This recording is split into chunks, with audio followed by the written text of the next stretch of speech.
As they can, Mike. That's Mike. I haven't heard, I don't know. Vanessa was at our last meeting, so she's probably, Can you hear me? she should be on her way. Okay. Here, let's set her next to this. Okay. Sean, do you mind if I change it? Yeah, put her down by. Seating arrangement. I will be monitoring the conversation. There's a reason they put you far away There's a from me. speaker right there, folks, just in case. Isn't Amy, can you hear us? chair or something? Yeah. How are you? Go ahead. Getting, I like, wasn't very assertive. Okay, we're going to call this meeting to order for the April 25th, 2024, 2:30 meeting of the Shasta Regional Transportation Authority. Go ahead and anyone using Zoom can do so on their computer, or you can call in. And if you have public comment, you can go ahead and submit that through email, questions@srta.ca.gov. Let's go ahead and take the pledge. Oh, I'm sorry. Roll call. Psych. You can stand up for that too if you'd like. Sorry. Okay, roll call. Good afternoon, everybody. We'll start with the roll call. Board Member Audette. Board Member Cry. Present. Vice Chair Eisenbeis. Here. Board Member Gallagher. Here. Board Member Jones. Here. And Board Member Kellstrom. Here. Thank you, everyone. Thank you. Okay, now let's.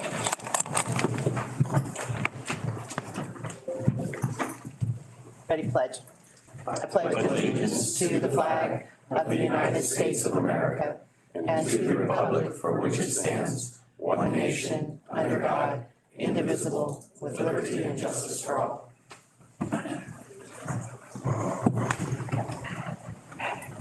Do we have a quorum?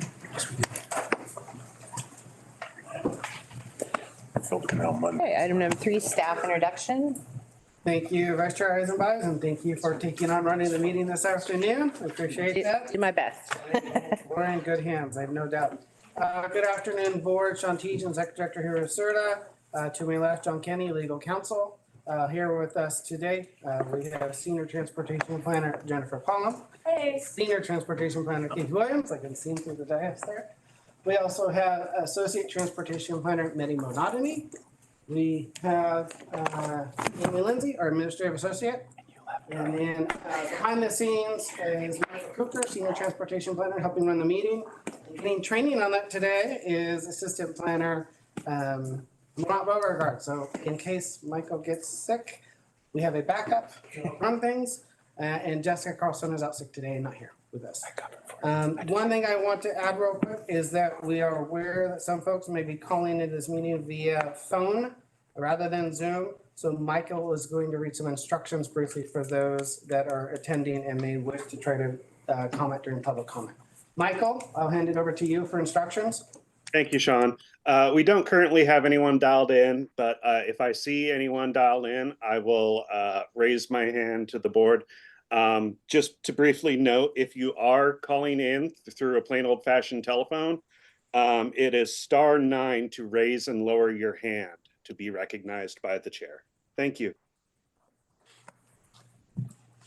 Okay. That's it. Thank you. All right, item number 4, workshop, trans funding workshop. Agenda item That we will talk about on agenda item number 10. 10. Okay. Yep. Okay, item number 5, presentations. Thank you, Chair. First up, we have 2 presentations today for the board. First up is one that was requested by Board Member Kellstrom. Jeremy Hayward, President of Rancheria Economic Development Corporation, is here with us today to provide a presentation on the field production project. And with that, I will hand it over to Jeremy for introductions. Thanks for coming, sir. As I said, my name is Jeremy Hayward from Rancheria Economic Development Corp. I'm sorry for all of you that are sitting back here. And I'm going to present our hydrogen project that we're building in Red Bluff, California. Okay, get started now. Yep, go for it.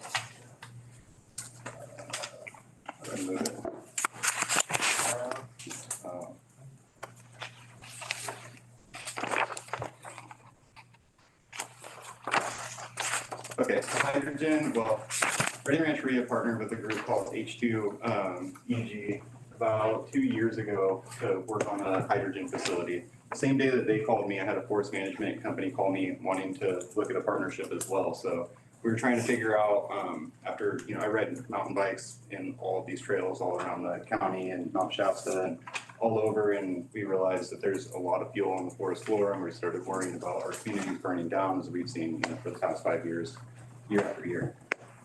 So we're trying to figure out a solution for that. So we partnered and bought 51% of a forest management company that gets the biomass out of the forest and reduces the chances of fires in the forest here around our communities. And we needed something to do with that rather than pile burn or chip it up or wait for it to decompose, because all of those options re-release the carbon that those trees have captured in their lifetime and re-release it out in the atmosphere. So we wanted to find a project that really checked as many boxes as we could to try to solve all these problems.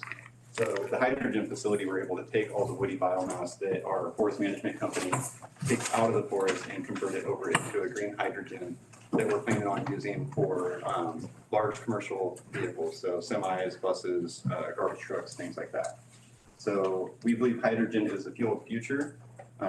Rancheria's H2 Echo produces sustainable green hydrogen from biomass at gray hydrogen cost. So gray hydrogen, as you guys might know, is getting very expensive. I think it's in the 20s right now per kilogram.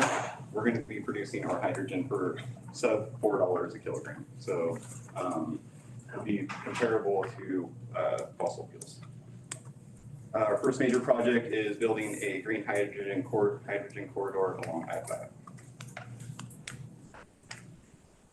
So why Redding Rancheria H2 Echo? Our cost is 40 to 60% less than electrolysis. If you guys don't know what electrolysis is, it's basically taking electricity and splitting water molecules so that you get hydrogen and oxygen. And the hydrogen fuel, it's very energy and very water intense. Our process doesn't do any of that. We take the biomass and run it through a pyrolysis system, and by doing that, we get a syngas, and the syngas operates a microgrid that our facility operates off of. So we produce all of our own energy on site. We bring all of our own biomass to the facility to create hydrogen. And so we're not pulling from the grid, and we're not utilizing water. So it's renewable, economically sustainable. It's a carbon negative project. I think we're negative 118 on the carbon index scale. Is profitable and competitive without government subsidies. So a lot of these hydrogen projects that you guys are seeing coming on right now, all the electrolysis projects, they all require subsidies to make them affordable, and ours does not require that. And it's going to be a massive market. So we know that we're moving away from fossil fuels. Our belief is that EVs aren't going to be able to do what they need to do to get the logistics industry off of fossil fuels and onto electricity. Moving those trucks takes a ton of electricity. It takes a long time to charge those vehicles. And we don't think that our grid is quite ready for that yet. So we believe hydrogen is the next step for large vehicles. So our market opportunities are in transportation, decarbonizing natural gas networks. So natural gas is starting to blend hydrogen with their natural gas in order to get their emissions down. Industrial, so using hydrogen for steel and cement manufacturing. Agriculture, creating ammonia and fertilizer. Also, biochar is a byproduct of our facility. It's highly used in agriculture, and it's really, really great for the soil. And then refineries and power generation. Our technology is a high-yield, fast pyrolysis system. It's a thermochemical decomposition of organic material into a syngas. It's oxygen-free. It operates in an oxygen-free chamber with zero combustion, so we never light anything on fire. We just heat it up to the temperature as it basically melts the wood instead of lights it on fire. It's self-powered using a syngas like I was talking about earlier, so we utilize no electricity from our power grid. The feedstock is biomass, so how we prepare that is we receive it at the storage facility and then it's ground up into 2-inch by 2-inch chips. It's then sent through a pyrolysis chemical decomposition system and then goes to a pressure swing absorption that purifies the hydrogen to a 99.999% green hydrogen, which is that extra 9 in there is really important because that means that we can use it for sustainable aviation fuel. And then biochar is the only byproduct that we have from this facility is the melted wood that we get after we create the hydrogen.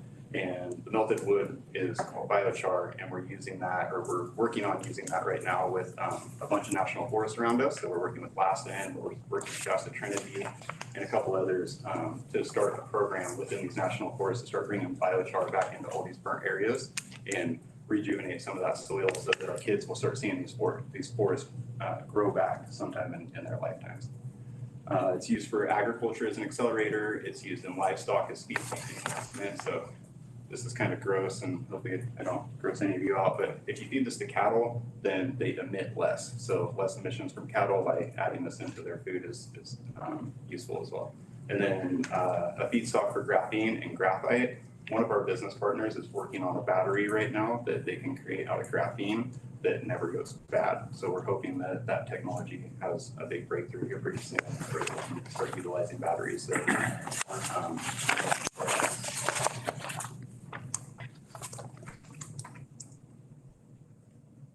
biomass, so forest management waste, basically getting all these fuels out of the forests around us right now so that we can protect our communities from burning down is the goal.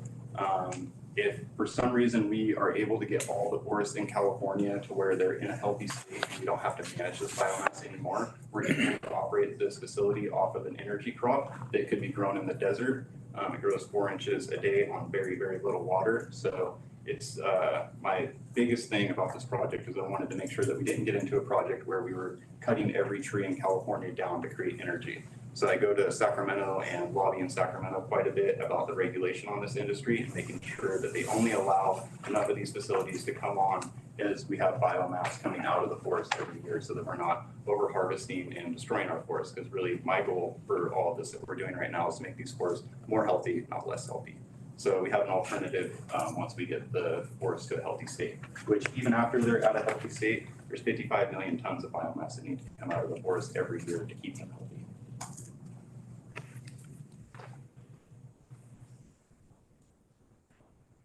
And then why forest management is so important. So wildfires produce large quantities of hazardous toxic air pollutants. Wildfires contaminate our water supplies, kills trees and wildlife, and produces record amounts of carbon dioxide emissions. So the wildfire, we could have one big wildfire in California and it will do away with all of California's efforts for that year that they put in trying to eliminate carbon. So it's important for us to make sure that these fires aren't happening as they've been happening for the past 5 years or so.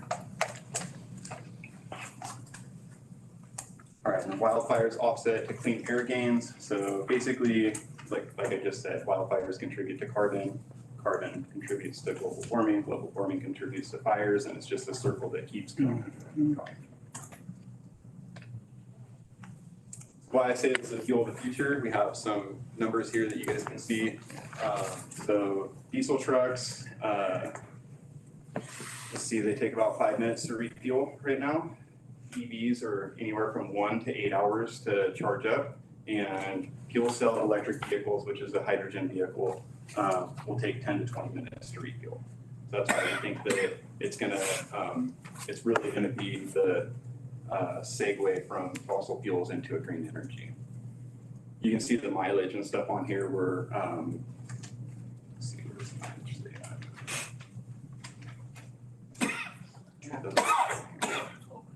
1,200?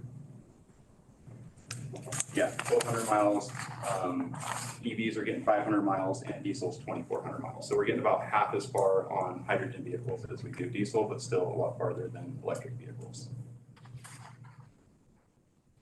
And then we're focusing on heavy duty trucks. We believe like EVs have obviously made a huge impact on the auto industry and on our electricity grid. But when it comes to buses, garbage trucks, semis, and everything that we need to, operate our community, we don't think that our grid capacity is going to be able to charge all these vehicles.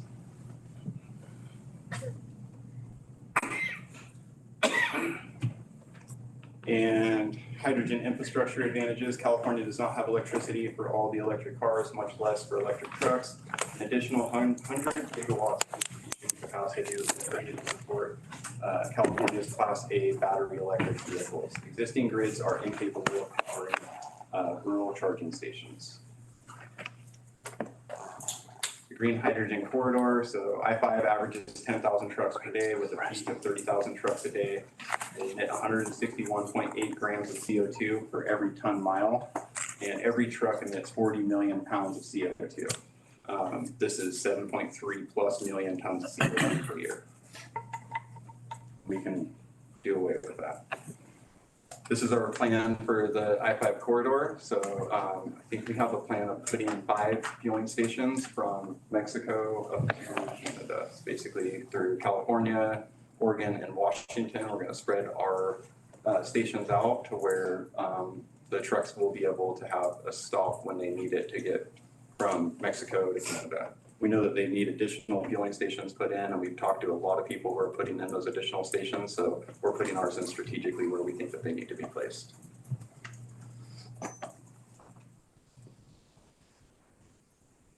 This is our expansion plan. So after we have the first facility built in Red Bluff, California, we're going to expand to 16 more manufacturing facilities that will all be located where there are biomass issues or where farmers are producing a lot of ag waste, because we figured out how to do the same thing that we're doing with forest waste from ag waste, which is a huge problem in our country right now. So all the bigger buildings that you guys see on the map, those are all the manufacturing facilities, and all the littler dots that you see on the map, that's where our distribution centers will be, where you'll be able to go actually get hydrogen.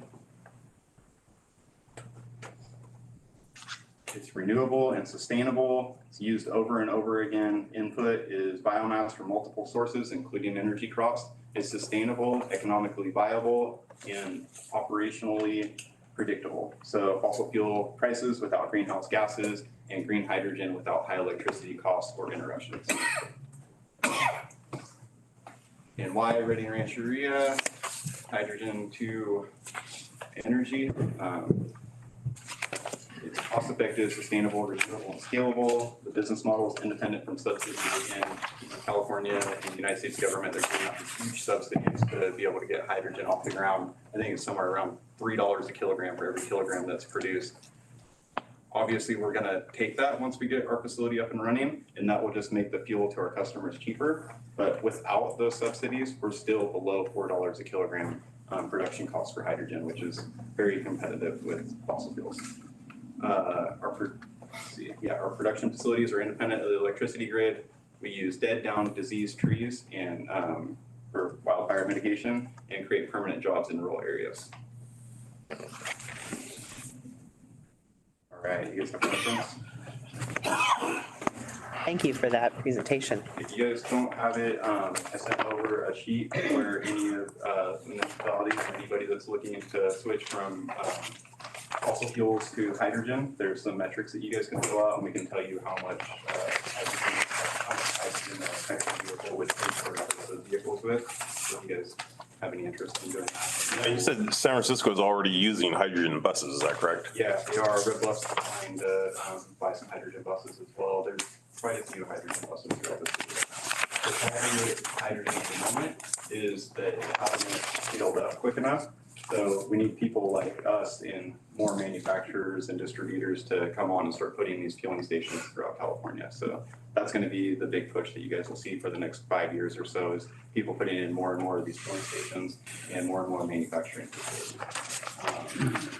I'm really, really proud of what we're doing, because we are reducing fires in California. We're reducing the emissions that are emitted from the fires in California. We're going to reduce carbon that's produced in the transportation industry, and we're going to help all the logistics companies make the transformation from fossil fuels to a green energy. And we have a couple partners right now, like I mentioned, the battery earlier that they're working on. There's a few other partners that we're working with right now that are trying to make conversion kits so that we can take these buses that are currently out there, or these semis. Like, there's so many semis in the United States. So to make that transition, all these companies have to buy $500,000 vehicles to go replace all the vehicles that are currently on the road. You can't expect that out of these companies.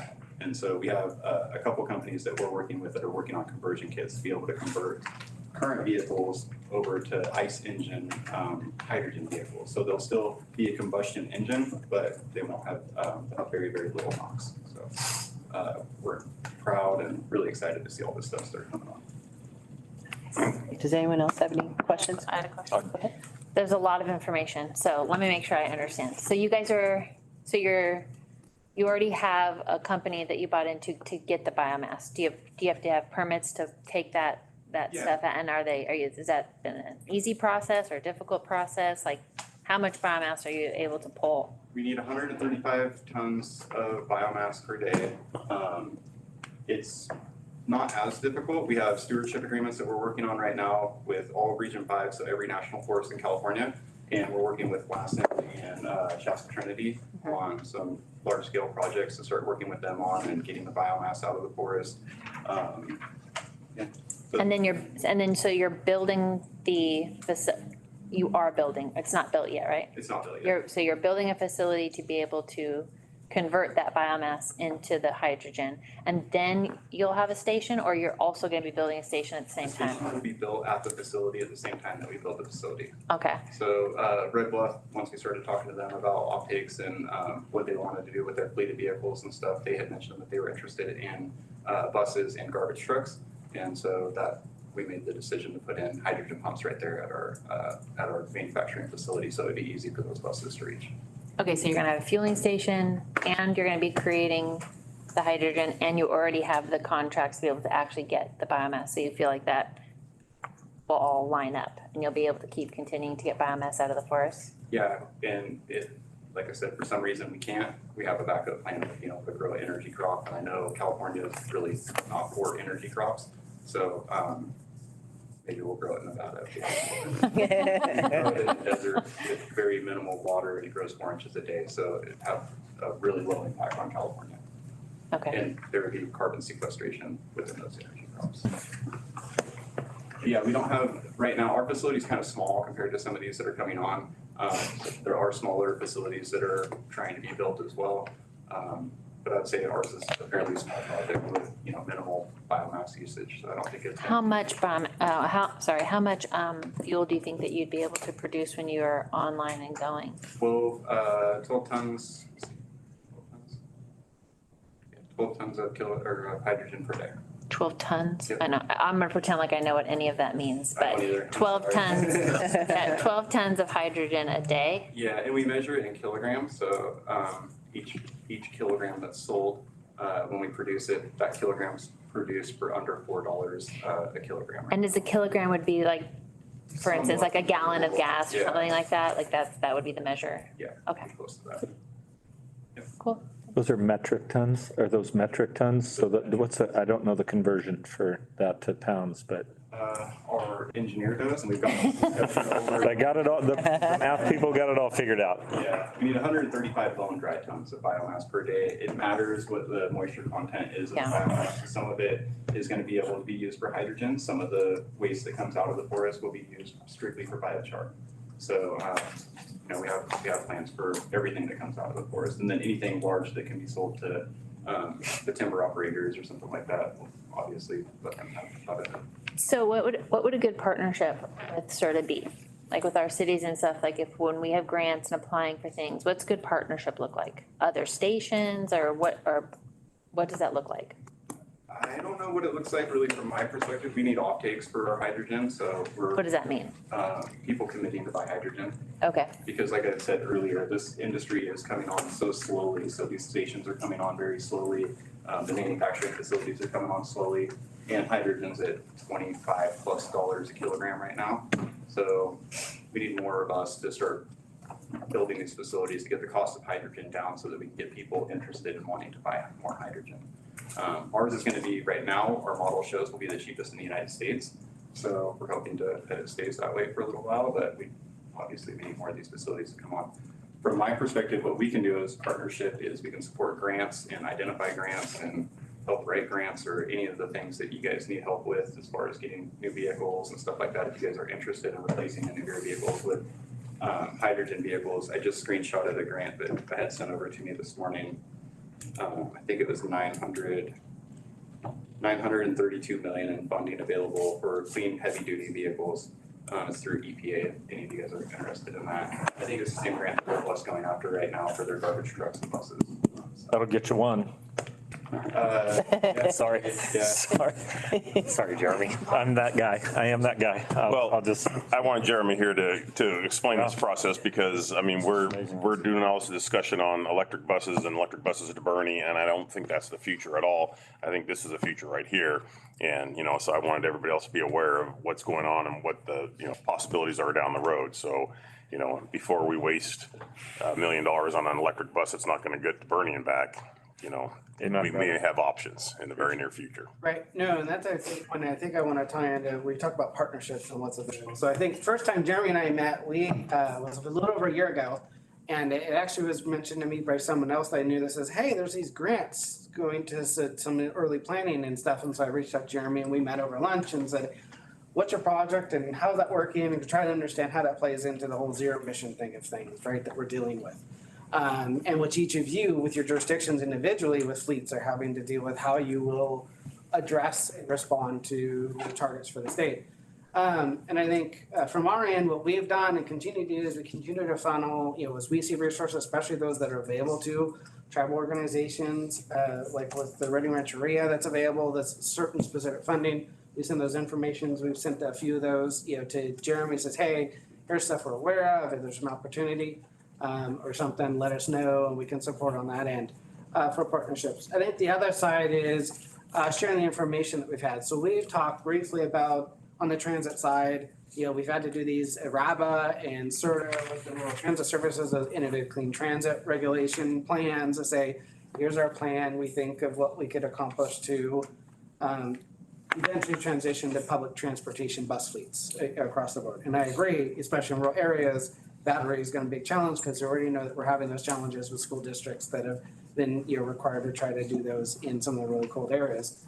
So I think part of that is the information sharing, continue to stay in touch there from our end, the transit agencies, and then for the city fleets and the county fleets. Like as you guys move forward, I think having those conversations with Jeremy of what are your fleet management plans going to be, and where there might be opportunities of synergizing, where if you, as Jeremy's production facility comes online, how much fuel does that mean is going to be available? How could you take then and look for the different grants that the state is and the federal government's providing to purchase some of those vehicles at a much lower cost than trying to buy them outright to try and to see how they work. I know different jurisdictions deal with that. And I know like in Reading, for example, we've had multiple conversations with Public Works about the challenge with the garbage trucks being one of the biggest ones of trying to figure out what exactly it's going to do because electric doesn't make sense at all in the areas up here.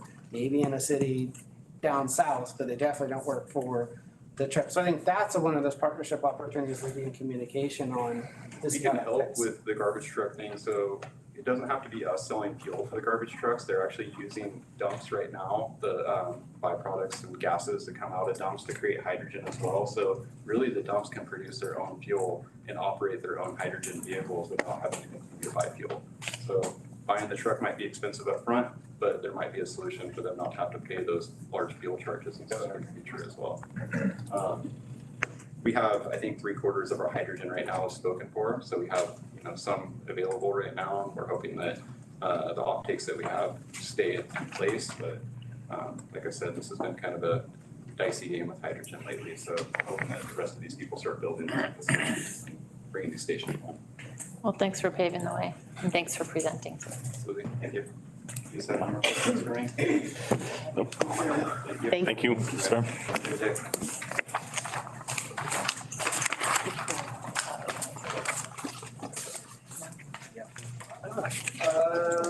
Okay, we will move on to agenda item 5B. We received a presentation from Caltrans District 2. Kelly Timmons, project manager at Caltrans District 2, is here today to present on their upcoming 2024 construction schedule and provide a brief update on the project SB 45 required reporting to regional agencies. So with that, I'll hand it over to Kelly. Thank you. I'd like to start by reading Carrie Holtz up for a minute. Carrie Moats is our replacement as an office chief of project management. She replaced Derek Willis, who just retired recently back end of the year, last year. Carries over the I-5 corridor, so it'd be Tehama, Shasta, and Siskiyou County, as well as a few other programs like our safety projects, as well as middle mile broadband. Commissioner can cover it. Thank you. I'm happy to be here and meet you all and see your faces. As I mentioned to Michael, it's your names on ballots and stuff, so nice to meet you. Looking forward to working with Sarah more and finding her opportunities. Thank you. Yeah, we'll go ahead and get started. We'll go to the next slide. Do I control that here? There we go. All right. So we'll start with Fix 5. It's the SB 45 report that we work every 6 months or so. And so a couple of things I wanted to point out on this is on the right-hand side, we have the STIP only where it's the SB 45 funds. And we're showing on the design and environmental that we're about 10% over, but that's not an issue. We have state highway account money that we were able to use, about $300,000. So we were a little bit over our programmed amount, but we didn't get any of the SRTA funds on that. And so don't be alarmed that we're about 10% over on that. The project is completely funded.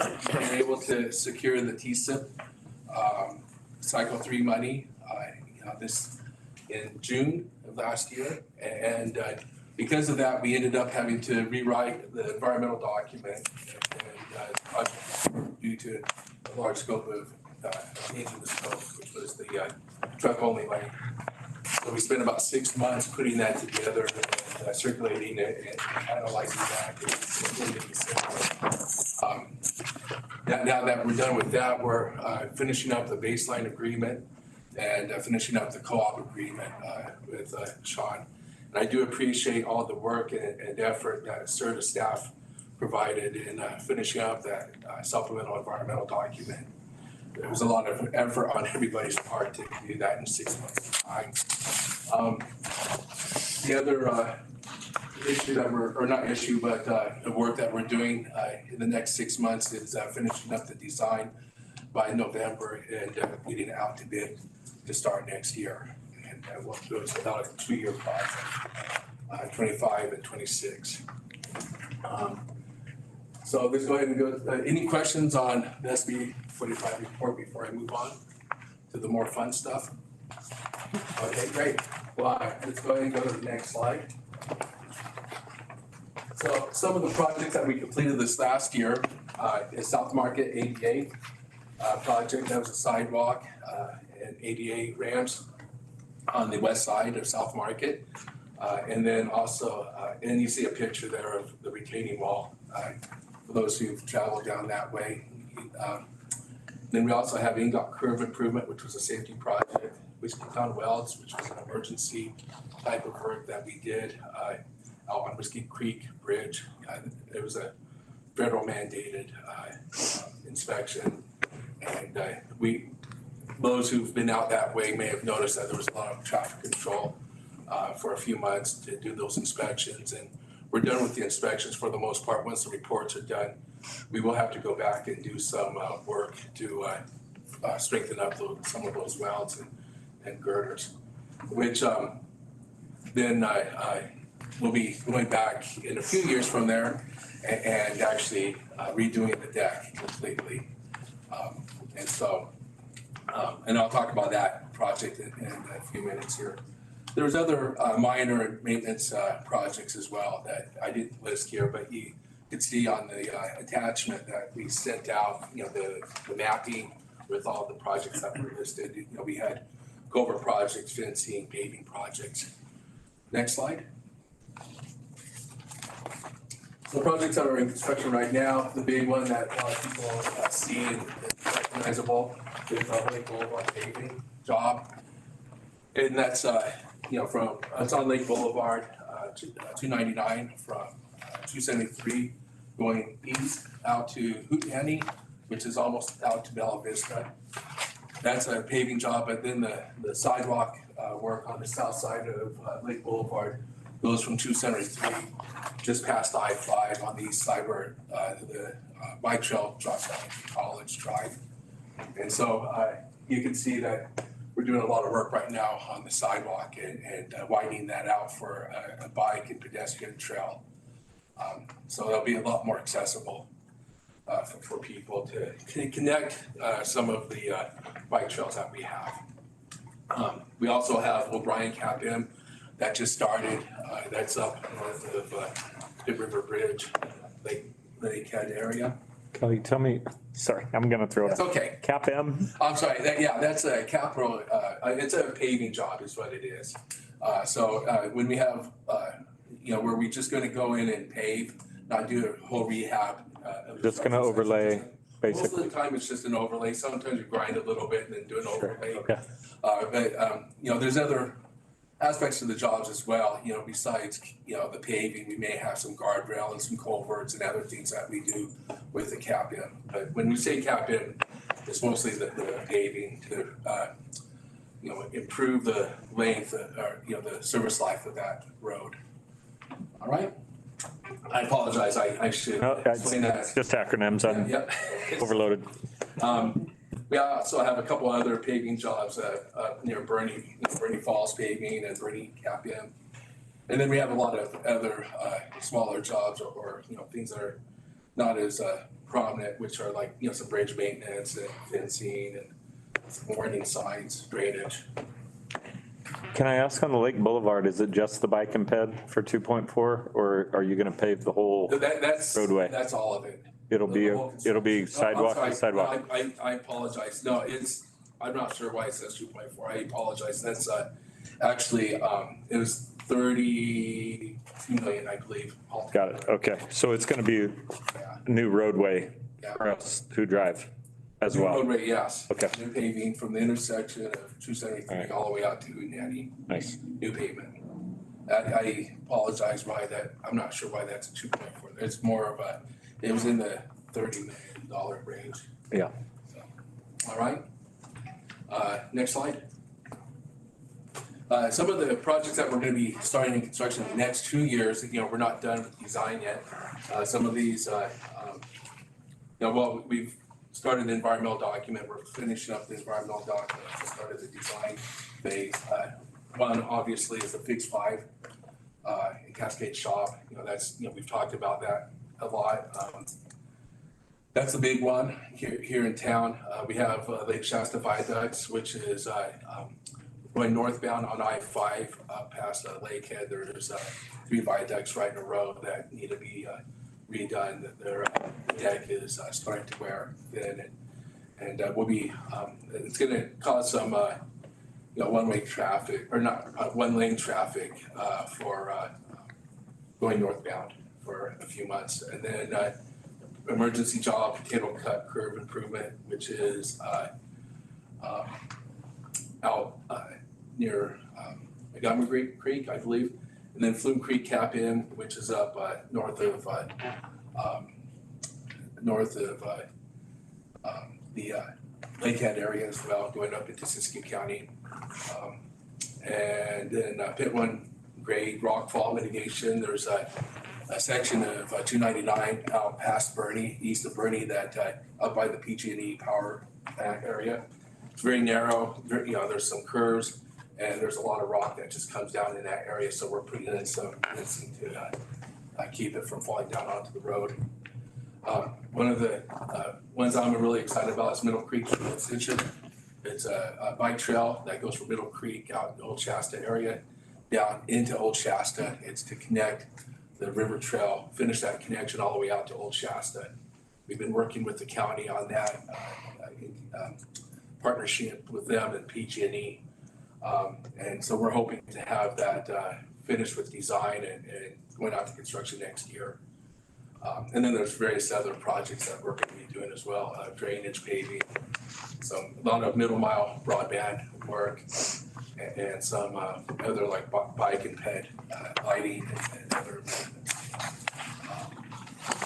A couple of projects I wanted to highlight, again with partnering, is One is the California Street Cycle Track, which is a city project. And we were able to secure IJA money, which is the Infrastructure Investment and Job Act, federal act, money that we were able to contribute $2.87 million to the city to do the construction that's on Route 273 on California Street.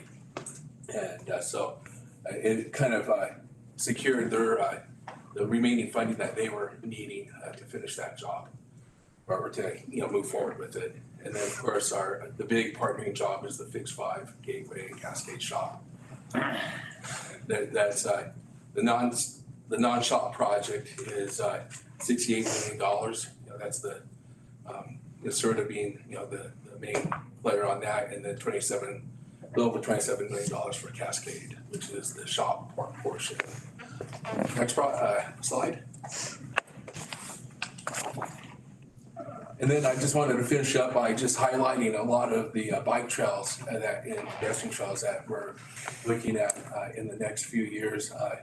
Just not just the next 2 years, but moving into like 4 or 6 years down the road. Some of them are in planning, some of them are just starting to get kicked off in the environmental phase.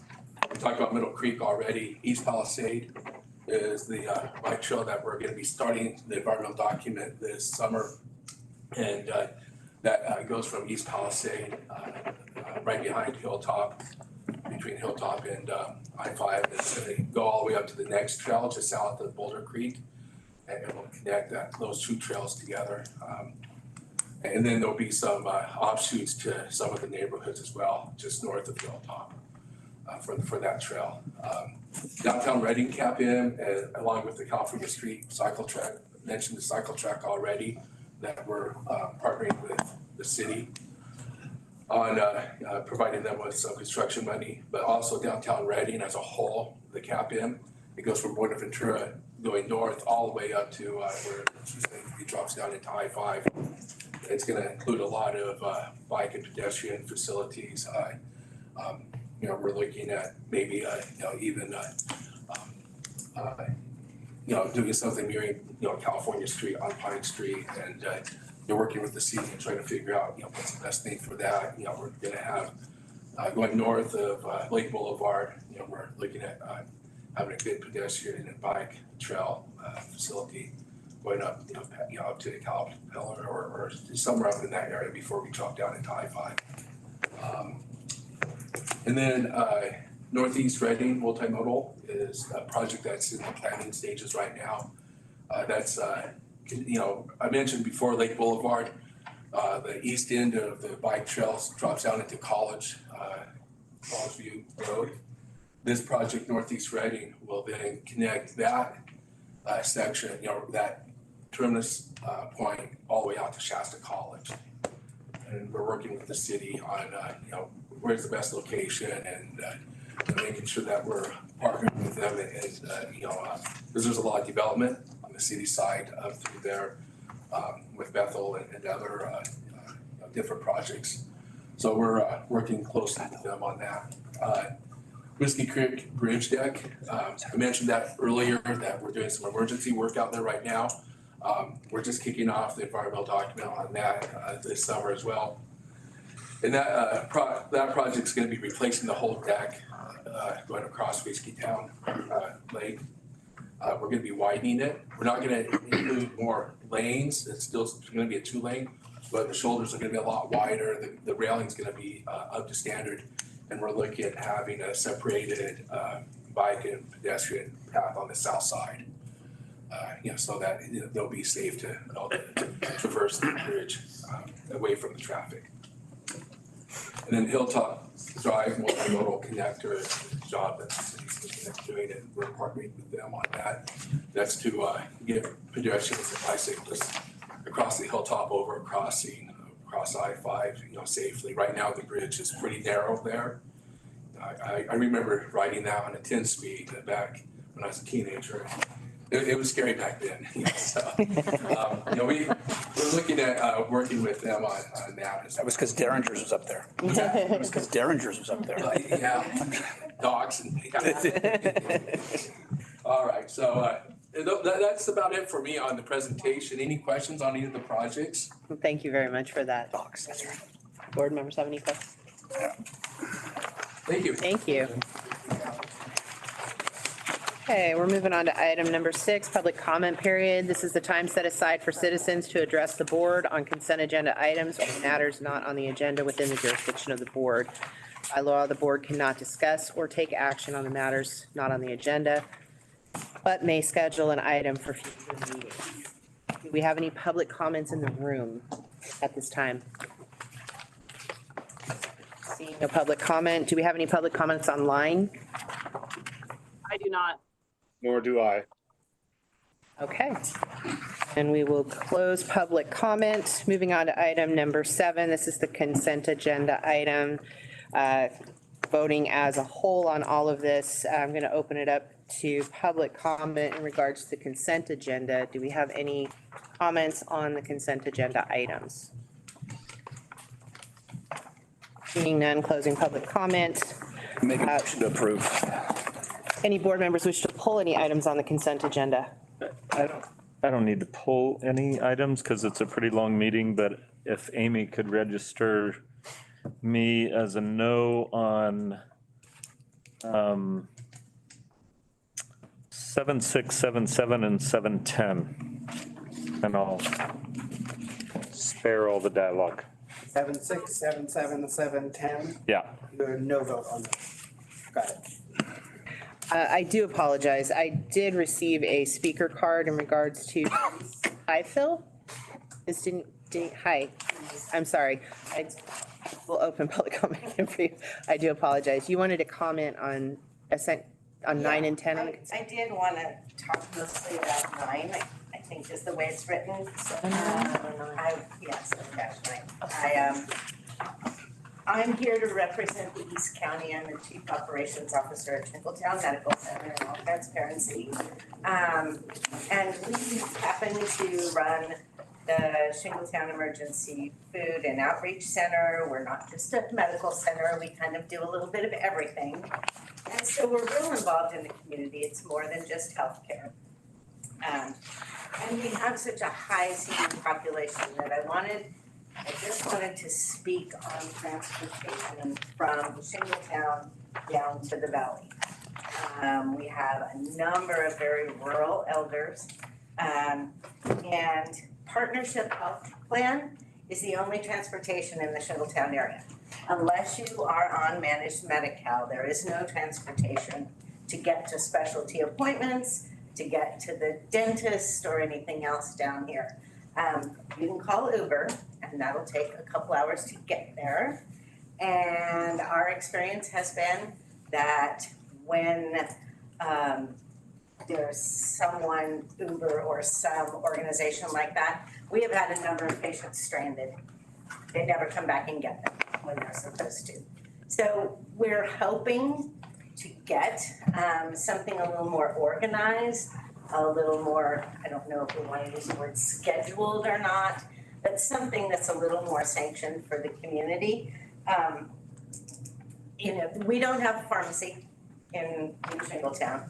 Alice the closest pharmacy.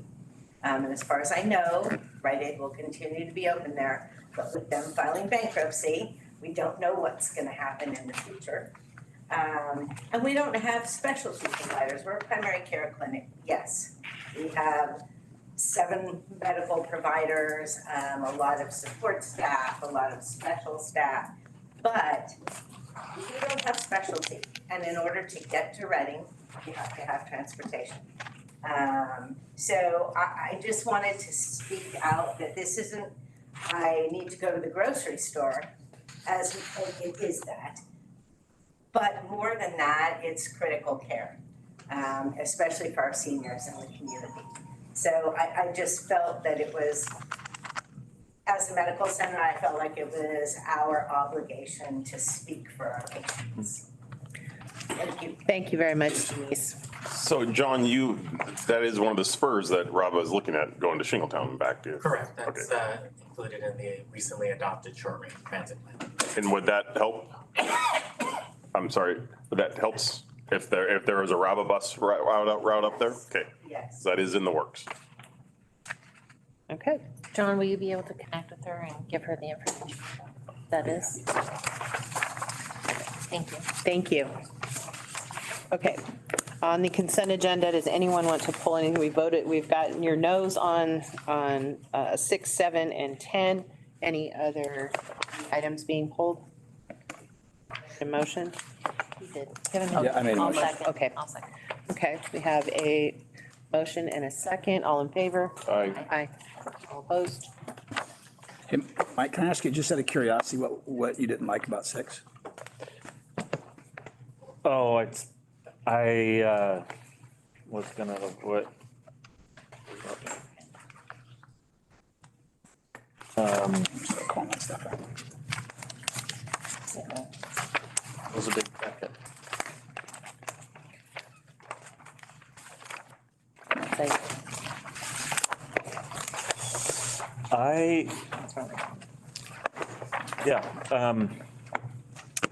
Just don't care for how the process is on the way the funds are distributed, so.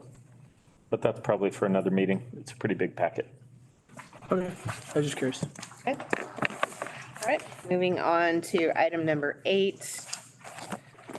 And this is receiving executive director's report. Go ahead. Thank you, Vice Chair. I have a few items to report on from the last couple of weeks. First, one thing, just as acknowledgement, in the meeting section that's on the consent, we have added a meeting, upcoming meeting for in September. So we were having a special meeting, or a regular, adding a regular meeting scheduled for September 26th.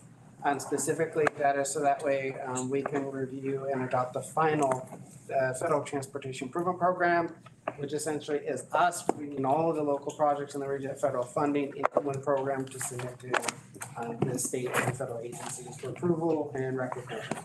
And then also one thing we did note is that we may need to change our December meeting because it looks like we may have a conflict with the meeting that the county currently has scheduled. So we're tracking that to see if those meetings stay. But that Wednesday, future update on that. But, I'm sorry, Sean, shoot me the date again. I'll put it in right now, so Yep. it's September. Thursday, September 26th Got it. at 2:30, our regular normal time. Thank you, sir. Yep. And then any other December, we'll come back to you probably in June or September if that one is changing. Okay.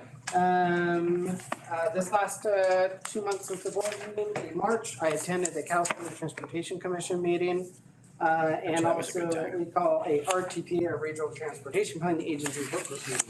That allows the transportation agency staff to meet with both CTC staff and Caltrans headquarters staff to talk about a lot of items that are on the agenda. So we have more in-depth discussion, as well as receive updates on pending items that are coming up. And we sometimes get more pointed in our questions with them on different items. 2 things I will just highlight was that part of our discussion with CTC staff during then was the recommendations, with the requirement that they have to provide a report to the state legislature by January 2025 on the total transportation funding need for all transportation facilities in every county in the state over the next 10-year period. So we had discussions about what that was. Staff has already had subsequent discussions and shared information with CTC staff. We're working with the public works departments of our cities in the county as well over the next few months to gather that information that we already have from our regional transportation plan that identifies the estimated need to maintain our system, as well as for new projects that we have that are scheduled for the next 10 years based upon our planning effort and what local agencies and Caltrans have. So we're working with all of our partners on that. During the meeting also, with a number of legislative items that we will talk later, but we did ask CTC staff regarding several proposed legislation items, including impacts to the Trade Corridor Enhancement Program, which we'll discuss later. CT staff did acknowledge and agreed with many of the regional agencies that they had concerns with the language. We'll be providing information to the state legislative folks and their staff with proposed amendments to make sure that they understood the impacts that the proposed language would have on the CTC. We'll talk about that in greater detail, but it was at least encouraging the CTC staff, while maybe having to play defense, was at least making sure that legislative folks understood that there are the number of negative impacts. So the conversation that we had, regional agencies got to provide input, to CTC our thoughts so that they could then provide additional information to legislative staff. Then at the CTC meeting, I expressed my support for the commission to adopt the 2024 State Transportation Improvement Program alongside a number of my regional cohorts. The STIP includes the board's previously adopted Regional Transportation Improvement Program projects for the region, which includes 55 Cascade Gateway. So we all got up to express our support and it was adopted by CTC. For State Route 273, just a quick update.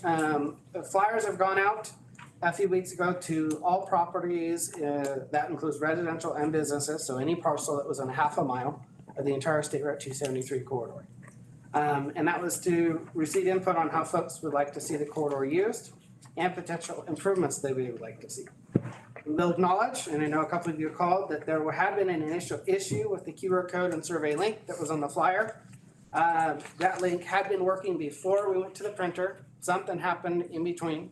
We talked with the consultant and on their own dollar, not charging to us, they revised and sent out and prepared a second one, which I've heard is probably already out. It may have just been sent out the other day and is working. While the flyers have been out, I was saying despite the technical issues, we've already received over 1,100 survey responses related to input from the community. A couple of key things that we've seen very early that the consultant has reported is that 2/3 of respondents favored improved crossings at intersections and railroad crossings. I know we know that is of concern. And some of the top three improvements highlighted so far were safer intersections in downtowns, specifically also increased access for safety for sidewalks and bike lanes for folks to get around and addressing those needs. And then lighting has come up as another thing that we know is of concern along the corridor as well. So more to come in the future updates, but we've been encouraged at least by that with the outreach that we've done, trying to highlight those that are using the corridor, both that live in the area as well as those that conduct business in the area to get their input in the process. Tomorrow, I will be attending a North State Super Region meeting down in Chico. Butte County Association of Governments is holding that meeting for us. We typically try to meet at least twice a year. So we have a number of items that we're going to be discussing. We're going to get updates on Nevada County's rural induced demand study, which is supposed to be, the draft is supposed to be out soon. We think that may help make cases for rural and Northern California counties and dealing with various traffic impacts and how those are treated and also how projects are treated. And it is challenging some of the standard tools that the state has required us to use that we don't think is adequate, even when we look at it on highways. So we look forward to seeing how that project is moving forward. We'll be receiving updates from Transportation Commission staff on their statewide needs assessment and their state highway operations and improvement shop guidelines. We'll also be discussing pending legislation and get status updates from our staff for the California Council of Governments that we're a member of. And we may discuss possibly some joint proposed letters as a super region group, depending on if those bills go forward and of concern. Additionally, something that had come up in talking with Congressman LaMalfa's staff representatives is we will have the pleasure of briefly meeting with Congressman LaMalfa on Friday as well, and to hear from him and his staff about his efforts on the Committee on Transportation and Infrastructure of the U.S. House of Representatives, as also a brief opportunity to provide input on key regional projects and federal funding needs. A couple of things, we've invited Caltrans District 2 executive staff, District Director Dave Moore, and one of his deputy directors, Brett Ditzler, and we'll be highlighting the Pitt River Bridge as a key need for our region because of the federal funding, federal impact, and seeking opportunities of how we can get that project moving forward, and also highlighting the Fix 5 project. We also intend to talk about the benefit of federal formula funds, and if there are ways to have support in future infrastructure bills, we're using more formula funds versus competitive funds. And then we also briefly talked with them about conflicts between federal and state policy, how those don't hold in mind and the challenges that presents. So a few things here. And then lastly, myself and board member Audette will be attending CalCog's Legislative Day and board meeting on May 22nd. And we will be hearing from some legislative folks and hope to provide a rural regional perspective on that. We have no agenda yet. We know that's still in the works. But we will find out hopefully within a couple of weeks who we will be hearing from and who we'll get to provide input on. So that will be interesting to see which legislative folks are willing to come. I know that Bill Higgins, the director of CalCog, has always tried to at least bring one person to encourage them that has controversial items and allow them to be willing to have a honest discussion and talk about that. But we will see. We'll see who is willing to come for the gauntlet, as I might say. And that wraps up my report for today. Thank you, Sean. Okay, moving on to item number 9, receiving the start of board members' reports on attendance at the conferences or meetings. No discussion on that, okay. And item number 10, this is for conduct transit funding workshop.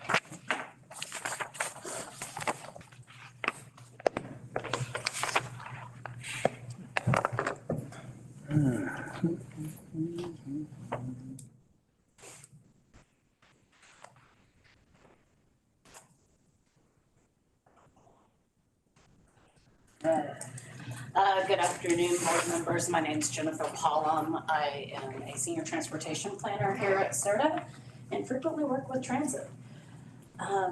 So I wanted to, sometimes we do these funding workshops right off the bat at 2:30. We already had 2 presentations. So I'm doing a transit funding workshop now for you. There are basically 3 funding pots that come to the area. There's federal, state, and local. The local is local-ish because it is the Transportation Development Act is a state law based on diesel sales tax and local sales tax. So that is from there, but it is, if we consider it local. So under the Federal Transit Administration, FTA, we get urban funding. No, we're not urban, but we are small urban. So we do receive this FTA 5307, and this year's apportionment is about 2.4 million. We also receive, that's an apportionment, meaning it's by formula, so we receive those funds. To turn them away would be disadvantageous to our community members. The 5339 funds are also formula funds. Those are specific for bus and bus facilities, so capital funding, and it's very low. If you see that, it's $155,000 in our current apportionment. There are other, as funding gets chopped up at the federal level, there's other 5339 funding streams. This is the formula funding that comes directly to the Reading Area Bus Authority, like the 5307 funds. The state also gets funding for rural areas, and then there's competitive grants under 5339 for low and no emission vehicles, competitive. The state ones are competitive for rural areas. The low-no is competitive for across the nation. And there's also under 39, I think there's one more under there. There might be tribal under there. For tribes to be able to apply for funding. But we haven't applied for it in this region. The second, the kind of the alternative, obviously, to urban is our rural funding, and that is what we had a public speaker on earlier. The 5311 is the rural funding, so that's anywhere outside of the Reading urbanized area. There was a map of the Reading urbanized area in staff or agenda item 7-9 that our public comment was on, if you wanted to look at that, because it's not based on city limits. So think of it as something else. It's really based on where our population densities are. So we do have rural areas inside of all 3 cities, and we have urban areas outside in the county area. So that is funding that prior to this year went to Shasta County Department of Public Works, but we are doing a great job under the leadership of Transit Manager John Ando to consolidate quite a bit of our transit in the area. Gosh, I feel feel really short right now. So, in the area, so for the first time, the Reading Area Bus Authority is applying for those funds directly, and we are cutting out that middle man and women of the Shasta County Department of Public Works, and RABA will be applying for those directly, and you approved that application in the consent calendar. The Intercity bus is competitive, so that is not money that we get by formula. That was, you approved that earlier in 7-10 consent agenda item. And that is to apply for the funding to operate Bernie Express. We have consistently received this funding from the state of California. The money for rural areas flows through the state. So the state does have a determining say in who receives funding. We've consistently been part of this. They consider Bernie Express part of our intercity bus system throughout the state. So as long as we are dotting our I's and crossing our T's, that is money I feel like we can count on. So it's not formula. We do always have to apply and need to submit great applications. But it is consistently been given to us. There's 5310, which is for the elderly and individuals with disabilities. Frequently, that is for purchasing vehicles that are wheelchair mobility device accessible for some of our nonprofit agencies. Delegating Health Connected Living has a number of FTA 5310 funded vehicles. Other nonprofits in the region also have those. North Regional. Yeah, North Regional. So there's several nonprofits that have applied for those and received them in the past. It is also competitive, so it's not guaranteed. We need to be writing really great applications. Some of that for the vehicles is really based on mileage and age of the vehicle, because they're going to try to replace the oldest, worst vehicles first. There are many other federal grants that we could apply for that are competitive in nature. We could also, by doing better, having better performance in our transit system, we could just be given more formula funds too. That is something that I know RABA is working on. But if we improve our performance, there's chunks of funding that could come our way and help our community members that don't have access to vehicles. Now I'm gonna move on to the state. Really, there's a couple of funding sources that you guys on the board see regularly, that my board members receive regularly. You see about the low carbon transit operations program. That is the one thing I like to pay attention to there is operations. So we don't really, from the state side, receive operating funds for transit, and I do feel like this that word should be called attention to, that it should be used for operations when we have the opportunity to, because there are other funding sources for capital, purchase of vehicles and maintenance of the maintenance yard. So we have about 499,000 coming this year, and we'll be presenting on that on agenda item 13, so you'll see me back here. The SGR is state of good repair. That's a small amount of money to make certain that we can maintain those vehicles. It's not for regular maintenance, it is for the big pieces that need to be done to the vehicles.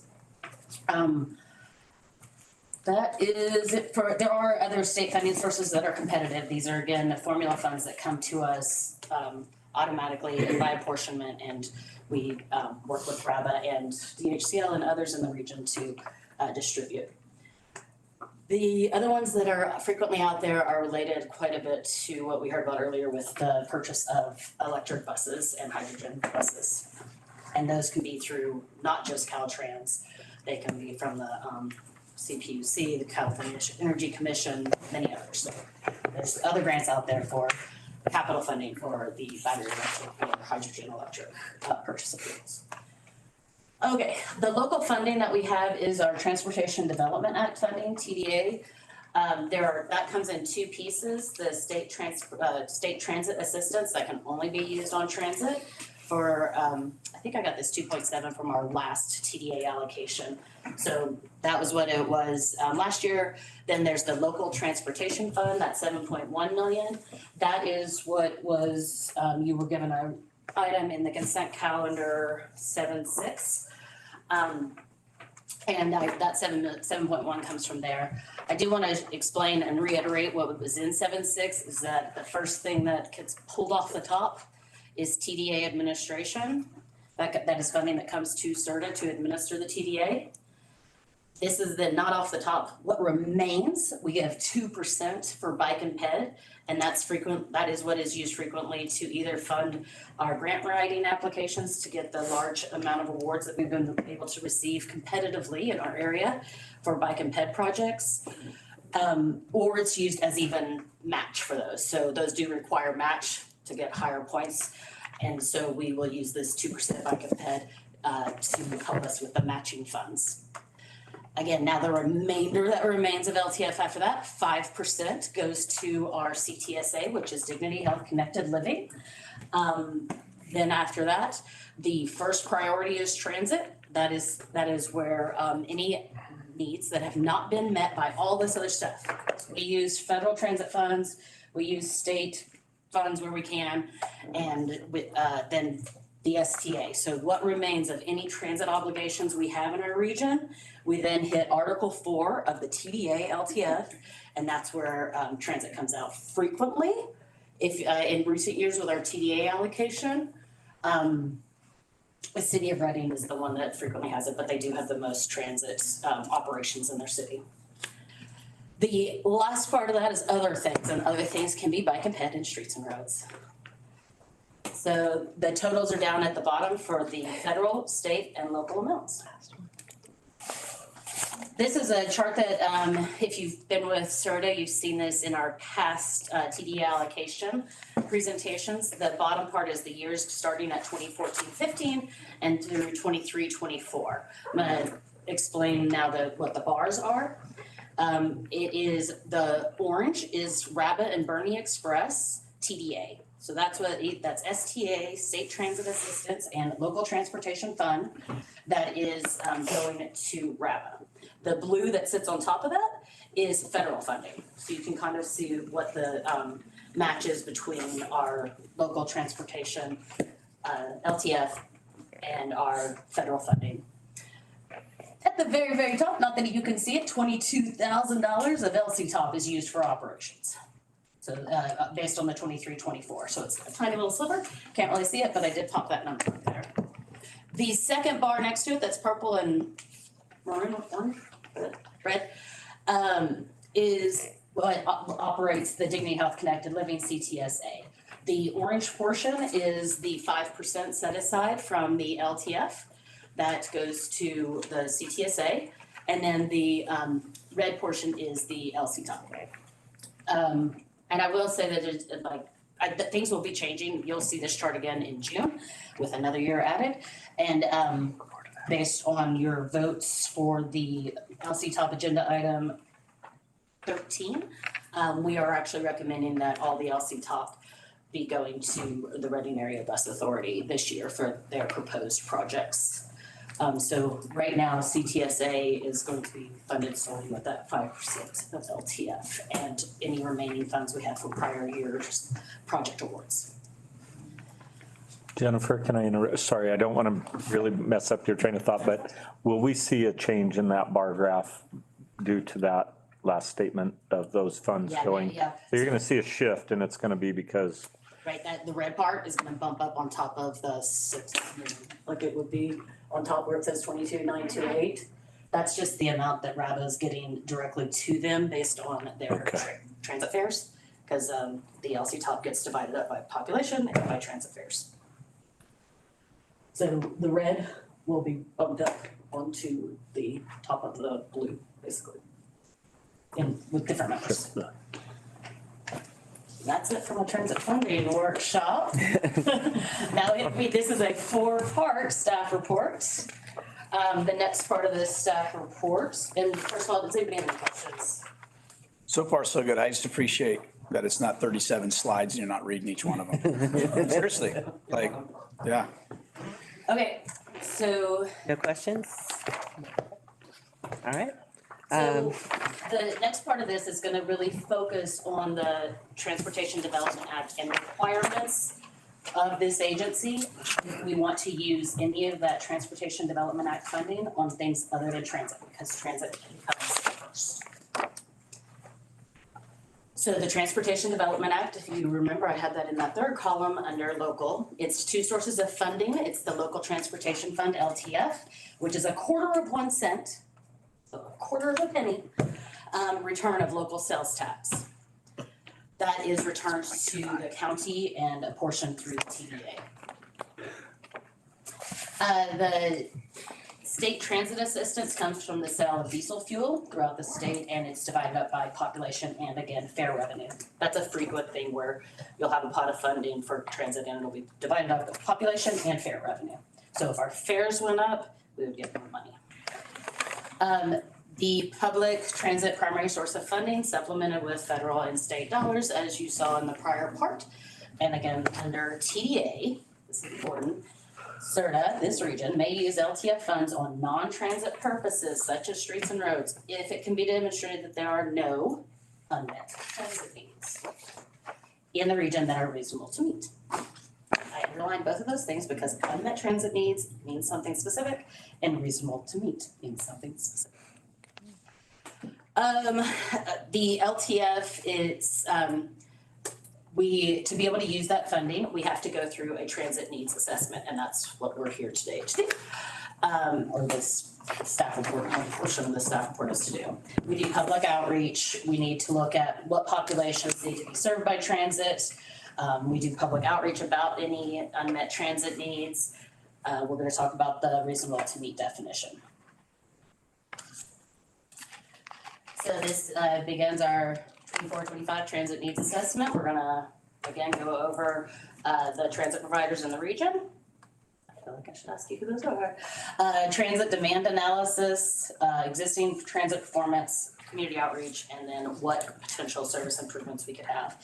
In the past, I did want to show you that the service to the DA clinic and the veterans home was developed through the transit needs assessment. That's the map that you see there showing that the flex routes 15, 18 run by RABA now go out to Knighton Road and the airport. We also have ShastaConnect, which has been in operations for several years and runs the CTSA as well as the Sunday transit service. That is the arrow pointing up, and the beach bus. Another one, I showed you successes here. Another one that came out of this process was Cottonwood. We had a service to Cottonwood for a time period, and community members were not happy about it, even though we do need some service. In the Cottonwood region, we do have riders in the Cottonwood region. The community members were not happy about it, and the vocal community members were not happy about it, and it got pulled. We now serve Cottonwood with ShastaConnect. So this transit demand analysis is actually something you maybe have seen 2 or 3 times now because it comes from my colleague's Keith's staff report from the coordinated plan that you'll be reading next.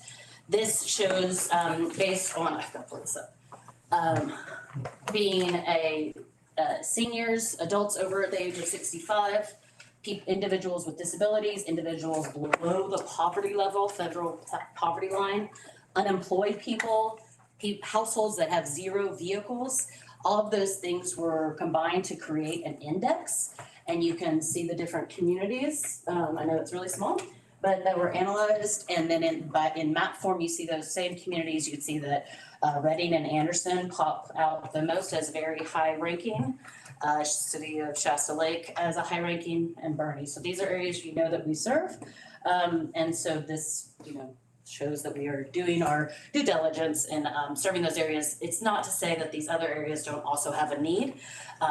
And so Shingletown does not show it that way, and we would like to maybe look at that and see if there's something that we're not catching there. And it could be seniors over 65, if you know that there's more there. Or it could be the geometry we use, because maps sometimes do weird things.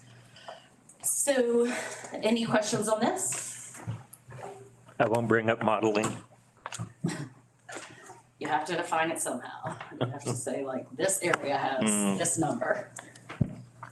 So now we'll go on to performance. So there's the RABA overview of performance. If you focus on the 4th column, that's 22, 23. Why are you talking about something old? we have to go with audited numbers. So 22, 23 is the last audited year. We are still in 23, 24, and this is all helping us determine what will be done in 24, 25. So you can see there that what their operating costs per trip, per hour, passengers per hour, passengers per mile, service hours per employee. And then what I want to draw your attention to is the fare box recovery. You'll notice that in 2021, we were at 9.15. And now we're at 57, 10, and 60.08. That all has to do with the change in the Transportation Development Act that allows for federal funding to be counted, or let's say non-state grants can be considered part of the revenue and goes towards this. So that explains that jump in fare box recovery. Just think of fare box recovery as also non-state grants. We are seeing some goals, if the goals versus the actual performance over the last year compared to the prior, we are seeing improvements in the system. Again, we've had really great leadership under John Ando, and I think coming out of the pandemic, we've got riders returning to the system. Let's hope that that continues. Similar we have the Bernie Express. It was struggling during the pandemic, and it is coming back slightly. The total trips from 21, 22 to 22, 23 increased 22%. Take a little look at that. Once you get the transit needs assessment, this is the CTSA performance. We do only for them. They are only they are only. With the performance that we base their review on is the TDA subsidy per trip, and that's the one that's sitting at $23.93. That is below the goal, aspirational goal of 11.43, and it's below the goal of, or sorry, over of 22.21. So we are looking to bring the TDA subsidy per trip down on them. They do have really good match numbers at the bottom. The Dignity Health Connected Living does contribute funding to the service. And then all the other grants that I've mentioned in the past, LCTOP and others have contributed. State of good repair. Okay, that's the performance of our current system. We did community outreach, and I will say that we received 48 survey responses that were legitimate. 2 phone calls, 4 emails, and then today we had a public hearing. So I'm going to ask right now that the Board of Directors conduct a public hearing on the unmet transit needs in the Shasta County region. Okay, so I'm going to go ahead and first off, is there any questions from the board in regards to this? No questions. Okay, I'm going to open it up for public hearing. Are there any public comments in the room? Seeing none, I'll go ahead and close public comment in the room, but online. Yes. Is there? Yes. You said yes? Okay. Yes. Vice Chair Eisenbeis, we received an email just before the meeting from Dina Matagule, and I'll read the following email into record, and this is regarding item number 10. Hello, we are wondering how long the survey was open. We received notice by way of Caltrans on April 2nd. We have been busy just getting to the survey today. Has it been open for several months and we just didn't know about it? Question mark. Can you share what methods were used to canvass the users, perhaps on the buses, etc.? Question mark. Not sure. If possible, we would like to share the following. So she's going to share some following ideas. Our disabled son uses public transportation. He works at the YMCA downtown, typically until 7 p.m. Monday through Friday. It does not appear there is a public transportation to make it home to, she lists her address on Llewellyn Court. He also works at the YMCA downtown starting at 8 a.m. on Saturday morning. There is no public transportation option from home. Her second comment, our son likes using the bus when I asked him.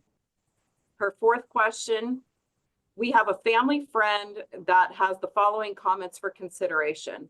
She's disabled, qualifies for RABA disabled van.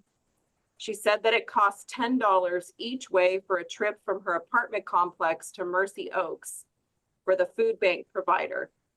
She is not sure if it would cost more if she needs to travel to other locations or if this is a fixed rate price. Apartment complex is on Riddle Road in Shasta Lake City. For a person with limited income, $10 each way is very expensive. To get there twice a month would cost her $40.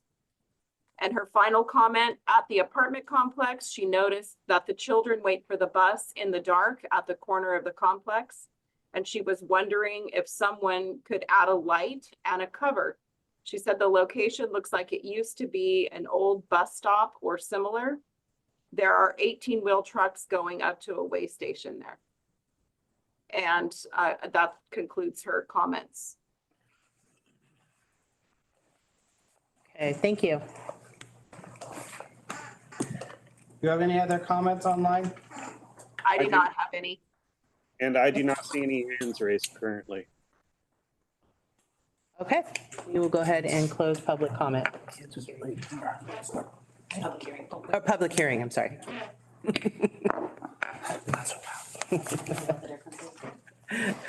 Hey, I have a question. What kids are waiting at that stop? Is that just kids like going to the mall, but that has nothing to do with SCOE, right? Like that's not a before school or after school activity, correct? No, that email came in today and I need to be Okay. able to review it. That's, We'll review that as part of the public, so the survey we still have out through the first for any additional comments and you can provide, we'll look into that and we'll find out what we can learn from that.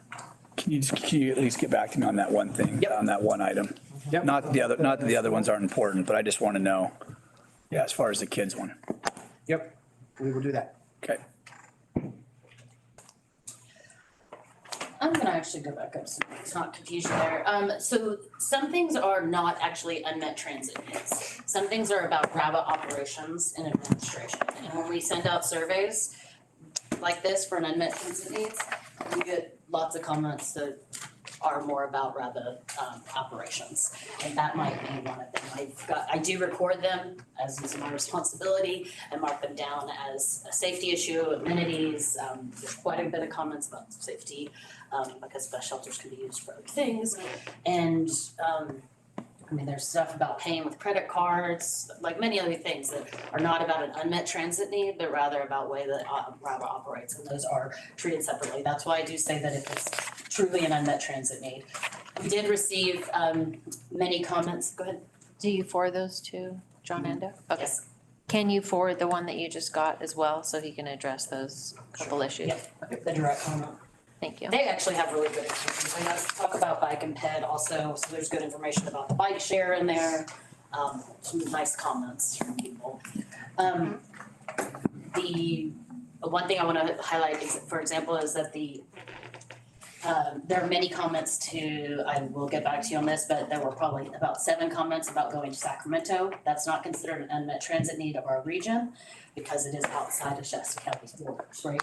But we do know that there is a desire for transportation service to Sacramento, and that has come up repeatedly. Okay, so we've kind of, with that, maybe you understand what an unmet transit need is. Those are a couple examples of what they are not. Let's see, so then we go on to the reasonable to meet definition. It's a long definition that covers 2 screens and is lots of words. We talk about, it's a definition that's adopted by this board and it's been adopted. So to change that, we would have to adopt a new definition by resolution. The reasonable to meet definition that we currently work under is a minimum fare box of 20% in the urbanized area or 10% in the non-urbanized areas. It has to be proven. We have to be able to show analysis, modeling. We have to use some way to show that it's reasonable to meet. That's one way. Exceptions to that are if we can have them fully funded by grants, which is what we were able to do with Sunday service. Cottonwood Express was fully funded with LCTOP. Other examples, Beach Bus was funded that way, and those were from other funding sources, also from the National Park Service and actually Mercy Medical. Another exception is transit services that are funded entirely by a local agency at their discretion. So, City of Shasta Lake can say that they want a certain type of service and they can fund it, and that is not considered reasonable to meet. It's outside of this. So if they want it, they can have it. Urban transit services that this board can determine if they are critical or essential services, providing such services do not result in a penalty for the transit service as a whole. Penalties were something we were worried about in the recent past because of the performance of the system, but now that we can consider non-state grants as part of our revenue and our fare box recovery, that we are not as worried about penalties now. Another exception to the 80 or to the 20 and 10 is pilot projects for up to 2 years. So you can't start a service and expect on day 10 that you're gonna have riders on it. We don't know, how long does it take for the marketing and the word to get out that there's a service? Up to the community to decide, but pilot projects can be funded for 2 years and not have to meet that 20 or 10. And then the last exception there is that if an area is primarily, we do work under this, primarily serves urban areas, but also includes non-urban areas, which is what the RABA service does, excluding express. We have a prorated recovery, and that's at about 18% is our goal there. Can I ask you a question, Sean? Is 2 years, like, is that normal for new services and pilot project? I mean, is that standard? Yeah, this industry standard, yeah. So, because that was one of the things we asked about different services. What they have found, and it doesn't matter where you put it, urban or rural, big city, small city, is that usually you have a period that's mentioned, like you do your study, you try to identify need, you come up with a service, then you've got to do the outreach, make sure everyone is aware of the different routes. And this is even for transit agencies that modify their routes. It could take sometimes up to a year or 2 years before everyone fully is aware. How does it work? Where do they go? What's the new schedule change and everything? So 2 years is the industry standard for evaluating a service typically before you start determining, do you make this part of your regular service? Or is there something else that you do? Do you determine to drop it off? What are your future directions? So that's. I mean, so when you say industry, does that industry with like jurisdictional bodies? So like, LA, it's 2 years. Yeah. MODOC is 2 years. Whether it's MODOC, if it's pretty much in here, if you're in a transit service in Texas, Oklahoma. Yeah, but I'm just. Yeah, it's kind of the industries, the agencies, the transit agencies do that. That's usually what they have found based upon research done. This is, hey, what do we typically see when services are done? It's a 2 year period is usually your evaluation. I will say that rural areas, MODOC, you mentioned MODOC and Trinity. Shasta. I'll come back to that because we do actually have more staff in Shasta than we do in MODOC and Trinity counties that actually have transit systems. 3 people versus 1.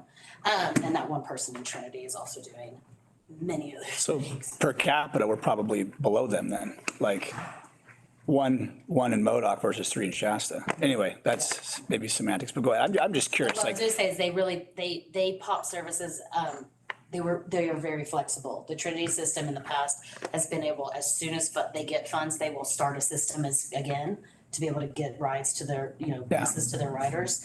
And when they lose money, if the money goes down, they drop the system because they don't have any other way to pay for it. Yeah, I don't know, maybe that's just one thing that's inconsequential to other people on this board, but to me, I just see that 2 years, I'm thinking, good night. Like, that seems really inefficient to say it takes 2 years to figure out if something, I don't know. That's just me.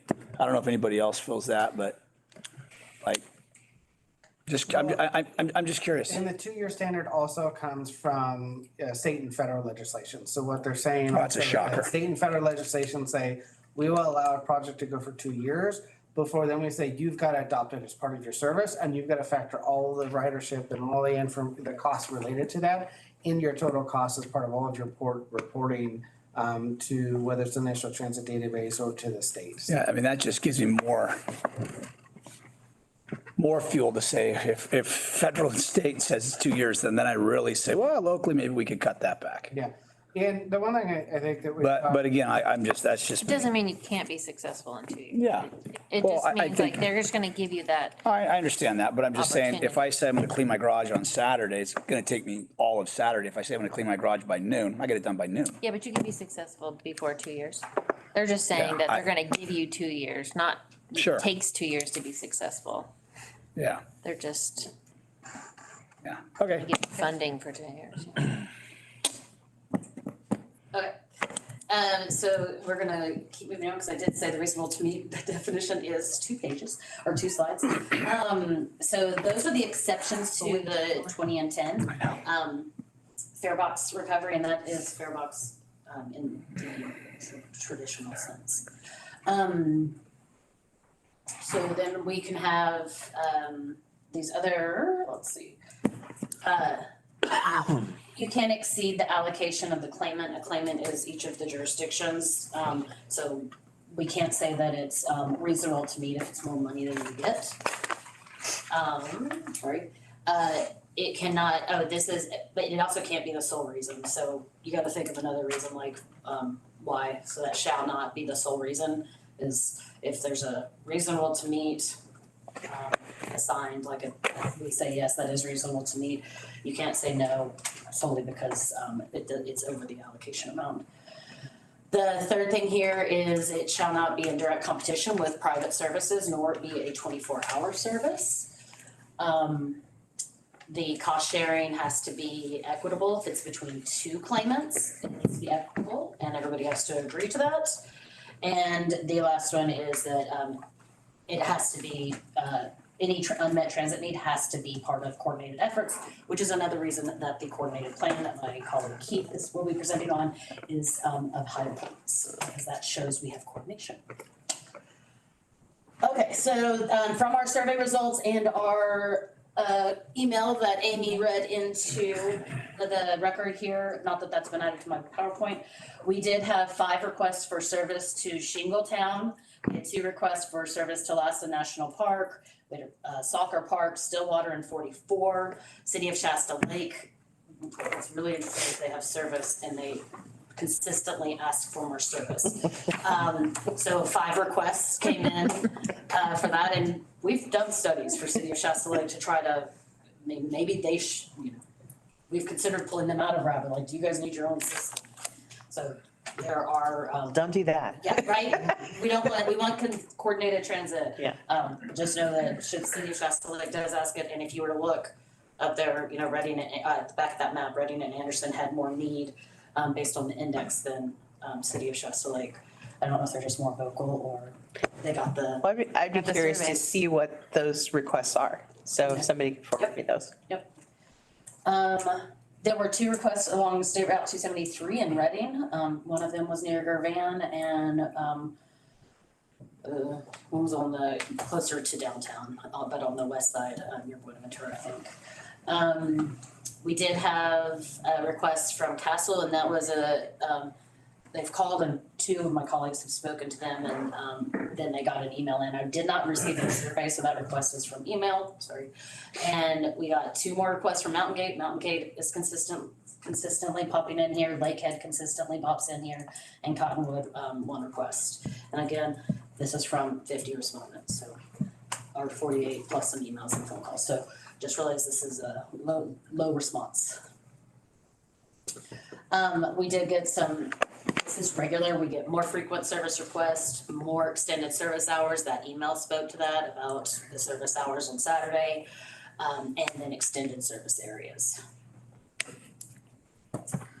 So for the 25, my recommendations, having reviewed that data without considering the email that we just received, is to incorporate the Sunday on-demand transit service into the RABA system, as it has been operating for several years now under Dignity Health Connected Living as a successful service. We have good ridership, and I believe that the cost with the city of, Reading Area Bus Authority taking on microtransit, it will fold well into something that will be similar to the Saturday system. We want to continue the expanded CTSA, which is what was developed for the Intermountain region. It allows riders that are not just disabled and elderly onto the system, and it expanded the service area beyond the city of Reading for the ShastaConnect service. We want to continue to look to reduce overlap between RABA's demand response and the ShastaConnect service. we want to evaluate the new transit delivery model. So the Reading Area Bus Authority is bringing quite a few changes to the system, adopting microtransit in their low-performing areas. They're using a smartphone app for the on-demand microtransit system for people to schedule rides. They're bringing in contactless payment. People can pay with their phones or credit card. Van pools are being implemented. So we want to take a look at those before we make any recommendations. And then we have the last one to, I had the short range transit plan on here. That is in the short, and then implementing parts of the short range transit plan. And the last one is in exploring options to implement long range transit plan, low income strategies. That has been a goal of ours, and I know that RABA has been able to looking to tag different funding sources for that, so that our low income riders are not hit by additional hits to their pocketbook. Those are my recommendations from the unmet transit needs that I had received thus far. The next steps are for, there will be a public review of the transit needs assessment, basically all of that, but with a whole lot more words into a document. And it looks like I didn't delete something from last year, but that'll be released we'll be reviewing it with the SSTAC on April 30th and get their recommendations. And that'll become part of the transit needs assessment draft. And then it'll come to the board on June 20th, 2024, along with the TDA budget and Unmet transit needs recommendations. I would like to receive any direction from this board right now on any of the unmet transit needs recommendations and any responses we received through May 30th.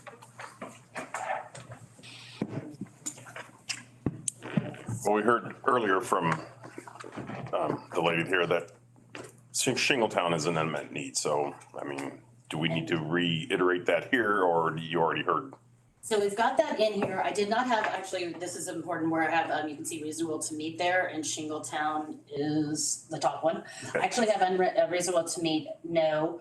It's determining how we would end up funding that. And I think that I need to look at the short range transit plan and the RABA budget to see what their plan is for what type of system. Because a lot of this stuff is like when you're thinking about the fixed route system or a express route, which is Bernie Express, or we now call it 299X. I'm so sorry, I haven't transitioned to that yet. So maybe we could look at a service out there, maybe a van pool. So I think some delivery method. Serve Shingletown. So with that, I think if that's something we want to make sure, kind of what happened last year when it was brought up about the service at night into the veterans home and everything, that if that's something, I would say give us direction to work with RABA to explore options as part of this, and come back to you at June with the budget. So if that's an action item, I would say include that with direction to staff from this meeting is explore further opportunities and see if service to Shingletown can become reasonable to meet in a service model. Yeah, I would also add to that because I spoke with some teachers at Pioneer and they have students that are in Shingletown, and that would be much more convenient to be able to get them to school, like they're using RABA to get to school. Or they'd like to use RABA to be able to get their kids back and forth sometimes if there's something else going on, which I had talked to John about. So I know I've gotten that request from educators about their students and thing as well as so multi-generational needs. Maybe if there's some veterans up there that would use the system, we're pretty soft-hearted towards kids and veterans, so. And if they need rides, I mean, that's, and it simply was a gal who just made a request, and it took a little while, but we all supported the veterans. So if there's some veterans up there that could maybe come and speak to using the system, maybe you're helping them on the medical side, that would be helpful for me personally. Just let us know. Any other? Okay. Okay, and I will be receiving comments through May 1st. May 1st. April 30th is the meeting, and then through May 1st. And with that, I think that's my very long presentation on transit. John, did you want to say something? Yes, I had a question. Sure. So, in relation to the RABA board adopting a short-range transit plan that takes into consideration many of these items as we restructure the system, how does that factor into this assessment process, since we already, in essence, have it adopted, and we just need to factor it into our budget. Yeah, so I think where that plays into it is essentially this board has conducted the Met Transit review process, that this is an item that has come up. And so in terms of the Shingletown one, they want to be able to hear back of what options are available, what could be considered. Is it something within RABA's budget that's budgeted in terms of a time frame that might take place? How might we be able to, as a region, address that need that's come up and move forward with something? And then that would feed into any other direction where this board could determine we want something to take place, so please work with the partners, further. So that's how I think we would work on that. This is essentially draft recommendations. We'll discuss that with you. You present and talk about your Shortest Transit Plan, options that may be available, and then can be able to present options of what we think is realistic and what might work out. It may take some time to identify location services, the type of service, locations, et cetera. So it may not be something to implement right away, or it might be. That's what we'll reach out That's what I'm to. saying, is that our plan, like, basically has already established a schedule, a model, An implementation date, and an implementation date. which is it in 24, 25? It is in 24, 25, and a funding source for it. Okay. So, Then we will include that then. If you've got a funding source, we will include it. And where do they make the comments on this? I mean, To me, you can actually send them to CERTA at certa.ca.gov, call the office. We are receiving comments. okay. Yeah, or it's Amy's, Lindsay's. She checks it. Okay. Thank you. Chair, may I interject with some technical business? Sure. We do have a voice caller on the line, and so I would like to let that voice caller know that if they would like to comment on any future agenda items during the public comment portion of that, you may use *9 on your phone to use the raise hand function in Zoom, and we will get the chair to recognize you and allow you to make your comment. Thank you. Thanks, Michael. Thank you. Okay. Moving on to consent item 11, adopt a resolution for the 24-01 approving the 2024 Shasta Coordinated Transportation Plan. Try this again.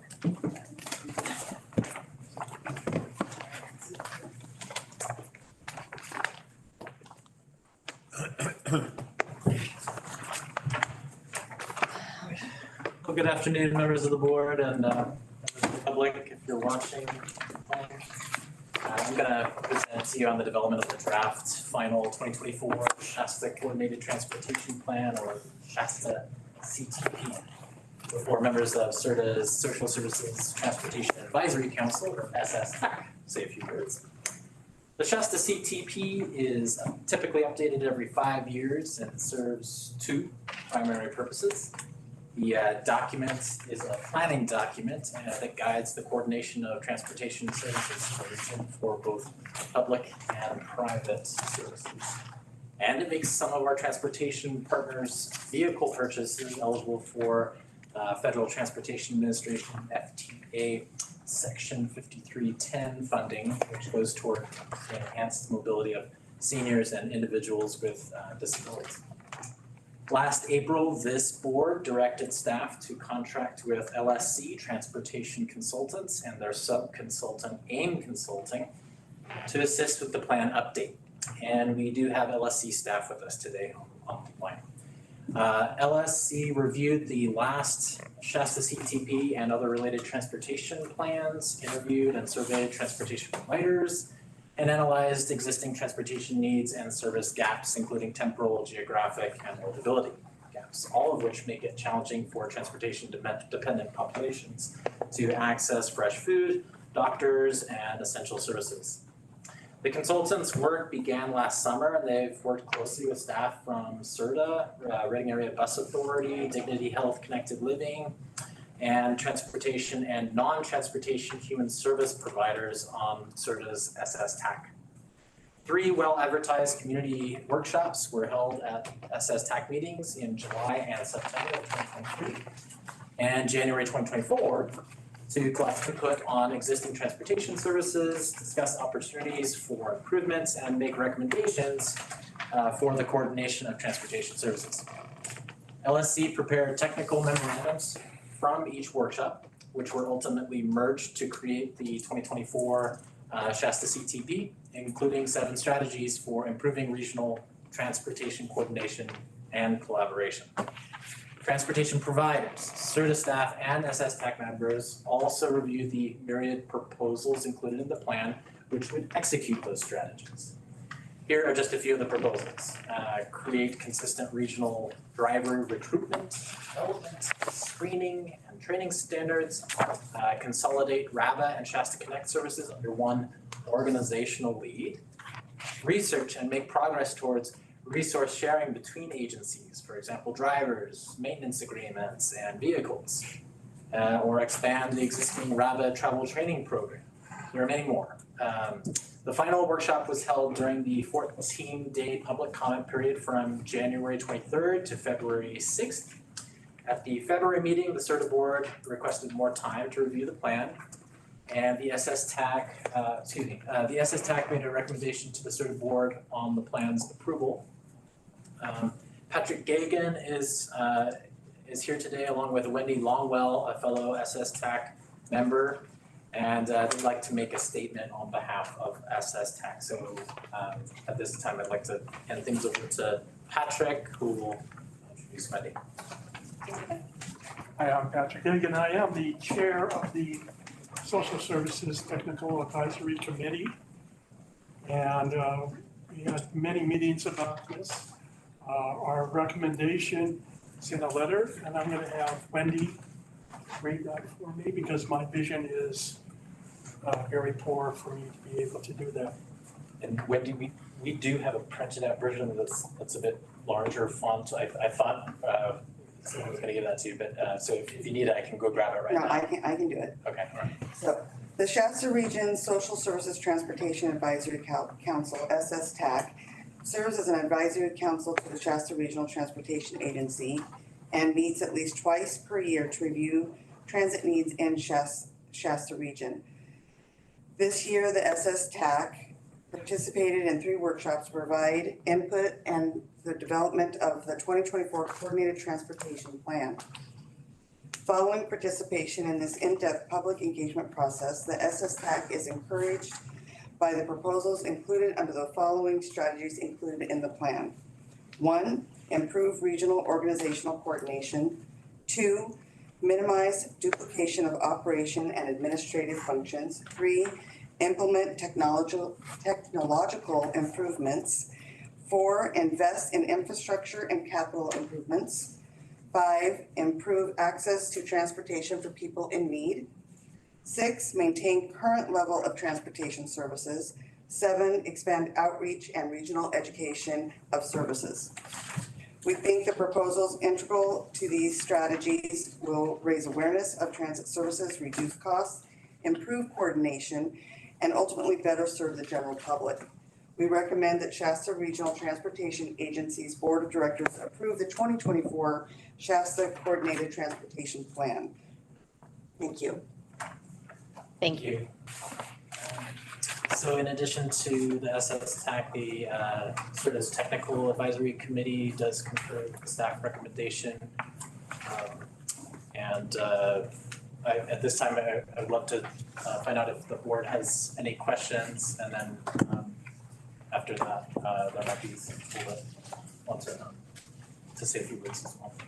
Does anyone on the board have any questions? Who wants to go first? No, I think it has a lot of great information. I appreciate all the hard work. Good. It's loaded. Go for it. Okay. Unload. I mean, there's some things I obviously disagree with, as most things. I'm not convinced they're deal killers, but a lot of work was put into that, Keith, so thank you for that. Pleasure. Yeah, that's all I. Mr. Pilstrom. I just had a couple of comments or questions. I had them all pretty much asked before, but one of the needs that keeps popping up over and over again is homeless and low income. And it doesn't seem that there is a strategy for that, especially for the homeless in regards to getting to locations to receive services. Right now, they're kind of dispersed from where they need services, and being able to get to those services is difficult. What is the long-term plan, or is there any kind of interim plan that could be used or utilized or implemented to help that situation out? Yeah, fair question. I think there was one service in the plan that focuses on homelessness. I will say it's not something that we specifically focused on with this plan. So beyond that, I mean, obviously, there's the area. So RABA we have free rides, so the homeless are able to be free for the next, till September. Right now they do, because I was told that's not We're the starting in case. May through September. Oh, May, Through September. okay, And we are actually starting to engage in discussions with various homeless organizations on the possibility of them funding a shuttle. Yeah. That would actually connect people from the various camps to the services. And and outreach back to shuttle. the various That's- camps. that's what we're, Something I was able to do when I was in South Carolina. okay, that's good. So we're starting those discussions now. One of the other things too, is it possible to make, you know how a lot of our nonprofits have wish lists of things that they want? Is it possible that bus passes could be put on a wish list? Kind of like you can prepay for an Uber for someone or something to that effect. Can bus transportation be done that way so that the whole burden isn't put on the nonprofit? If somebody wants to contribute to the nonprofit, that would be a way they could do it. We're actually in the process of creating 2 programs to address that. And that's actually going to be coming up in this upcoming item. Okay. As for one of them. But to the other point too, is the RABA board did adopt a donations policy a couple months back, and we're getting ready to launch that policy. Okay. So nonprofits Ask and you shall I know, right? get donated bus passes. Okay, To perfect. help those that, to help their clientele that have transportation. Okay, great. I'll make a motion to pass this. Okay.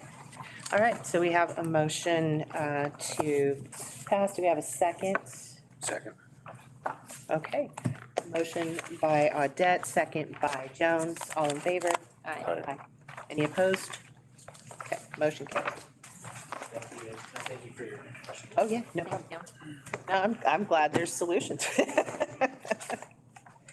Okay, moving on to item number 12, receive an update from ShastaConnect Transit Service. This is a regular update at the meetings that we give to the board on ShastaConnect services. ShastaConnect does have, operate 2 services, the CTSA, expanded CTSA, that's one, and then a second service is the Sunday transit. So you will see on the attachment that we are giving the different ridership, ride sharing trips, different information about that, because it is operated under a on-demand software, so it is a shared ride on-demand service. They do have to book in advance. I do have my peer from Dignity Health Connected Living, Brody, who manages the system, if you have any questions directly for him. One thing we do want to talk about is ShastaConnect has not been charging fares for a while now. And we are looking to implement that, but we're looking to implement it with a similar contactless fare payment system is what RABA is implementing. And we are also looking to implement fares that are similar to RABA's. On the second page, the table 1, I do want to make a change or discuss that with you. It says ShastaConnect including CTSA and Sunday. The Sunday should not be included there. On Sundays, we will be looking to coincide or to coordinate or be the same as the RABA, which is a $2 fare for a general fare and a $1 fare for discounts. So Sunday transit for us under ShastaConnect brand is more like a public transit. It's not restrictive in who can ride. And so the only thing is by geography. And so we want to stick with and stay with the way that RABA is charging for that. And that'll be that 2-in-1, 2 for general, 1 for discounted. Otherwise, the fares will be like RABA's paratransit, complementary paratransit service, which is the $4. John, did I cover your question? You covered it well, thank you. So With that, this is just to receive an update. If you have any questions for me, please let me know. Any questions? Done. Okay. Moving on to item number 13.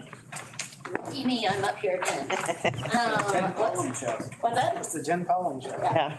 So this is about one of those funding sources we discussed earlier, the low carbon transit operations program.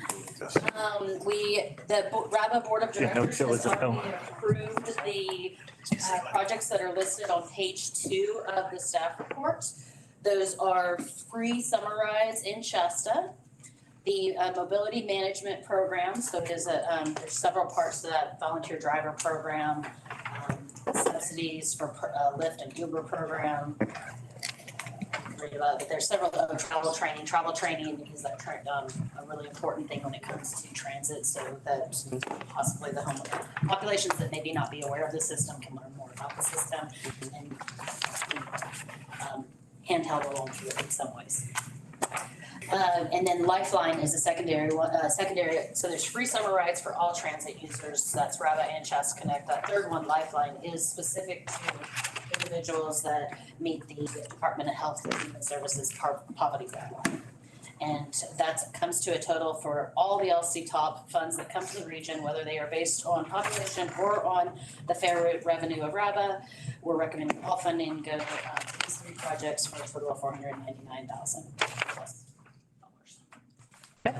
And what SRTA would be doing for this and the board is we'll be contributing those funds to RABA. So we will be writing a letter of contribution letters to their 3 projects. If their projects change in any way, we would need to come back to the board to know about that. And members that are also RABA board would hear about that from RABA also. And the third thing is to allow our executive director to make any changes that might be to make certain all agreements are executed. And with that, I will pass it to the board. Okay. Any questions? No questions? I guess I have a comment. This is based on greenhouse gas reduction, right? Yes, Why we do this? It does come through the cap and trade program. Cap and trade program, my favorite frustration in my life. If the folks that were actually transporting, if they don't drive anyways, how much greenhouse gas are we actually reducing? Can anybody answer that question in the room? All the engineers done all the math on how much we're reducing tons of carbon out of the air because we're. These programs are often to increase ridership, so whether it's providing having new riders, or if it's the riders that are already on the system, being able to make new rides. To be honest with you, the program guidelines without using, we have, in this region, we have 1 battery electric bus, so that it would be considered a zero emission bus. Only when that is used are those routes considered zero emission. So when it comes to meeting program guidelines, for the LCTOP, increasing ridership is the one that we're gonna hit. Okay. I get all that, and I know that's what drives it, but as John has said multiple times, sorry, John, gonna throw you under the bus, my friend. John loves me. Everybody needs to know, John and I are great, even though I vote no on all this stuff, we're okay. But we know that when we gave away the free rides, we didn't actually get a bunch more new riders, we had existing riders riding more. Okay, that's just the facts and it's okay, is what it is. But at some point, we're gonna have to come, I think we might need to come to the realization that we're actually not reducing greenhouse gas. It drives the funding and that's how California works, right? So this is what we're doing though. And I think it's important that we at least understand what's happening here. So if you're under the poverty, the fare subsidy program for passengers who meet the Department of Health and Human Services poverty guidelines, chances are they don't have a vehicle to begin with. So we're not reducing any greenhouse gases there, folks. It's not happening. The greenhouse gases reduction is driving the funding, and we're taxing major corporations so they don't have to change their gross polluting to get the money, but we're really not doing what I think is being propagated, or if that's the right word, that's probably not the $20 word I'm looking for, but you know, if they're folks who are elderly, they probably aren't driving. If they need the transit system, they're probably not driving. And many of us in the room are dealing with that with elderly parents where they're not going to drive anymore. So I feel it's my responsibility to at least bring that up, that's what's going on with this funding. I'm not saying don't do it. I might vote no. Remember? But this is the reality. Yeah, and I would echo the same concerns and issues. One of the things I do want to make clear too, having been someone who's also dealt with applying for the application process, the state, the guidelines for LCTOP program provides us with this multi-page Excel file that's got all of these different cells and everything else. And so depending on the type of projects that you select, there's drop-down menus and we tell them what type of projects those are. In the back end of how the Caltrans and the California Air Resources Board have jointly figured out how to prepare that Excel file, there is a variety of engineering assumptions in there on types of vehicles, the type of program. What we do as agencies when we submit is we fill in the information about the agency, the area where we're located, and the assumptions that we have for those projects. So in this case, if it's a free fare program, we specify that. And whatever goes on the back end, I don't know what goes into there. To me, it is a black box as well, so I totally echo that sentiment. But they update that tool and it goes to says, okay, here's the cells of the information you provide. And then at the end of the day, at the very bottom, it has this section and we say, we gotta be in the blue and the green. And if these cells are in the blue and the green, we would say then, okay, this project meets the requirements for that program. This massive Excel worksheet says it reduces. I would assume that there's probably some assumptions in there that a portion of are already existing riders and certain assumptions within it based upon the region of what would be maybe considered new riders that might happen. Now, how often they update that in terms of research data, that's a good question. But I do recognize that what we're doing partly with these programs and what we review, so RABA provides the projects is they go through and fill out that form and we say, okay, what does it say at the end? And if it says we're blue and green in these cells, well then we identify that those projects would likely be approved by the LCTOP administration staff. And so we say, okay, which projects make sense based upon the region for the various needs that we look at, so. Okay. Thank you. That's a great explanation to the wizard behind the curtain pulling all the strings. I don't Makes us go green or blue. So that's all I had. Sorry. That's it? I'll come back to that the other item. Okay. Sorry. Okay. Connect with Amy. We can pass it. Public comment. Yes. Okay, so I'm going to open it up to public comment. Are there any public comments in the room? Okay, seeing none, I'll close that. Any public comments online?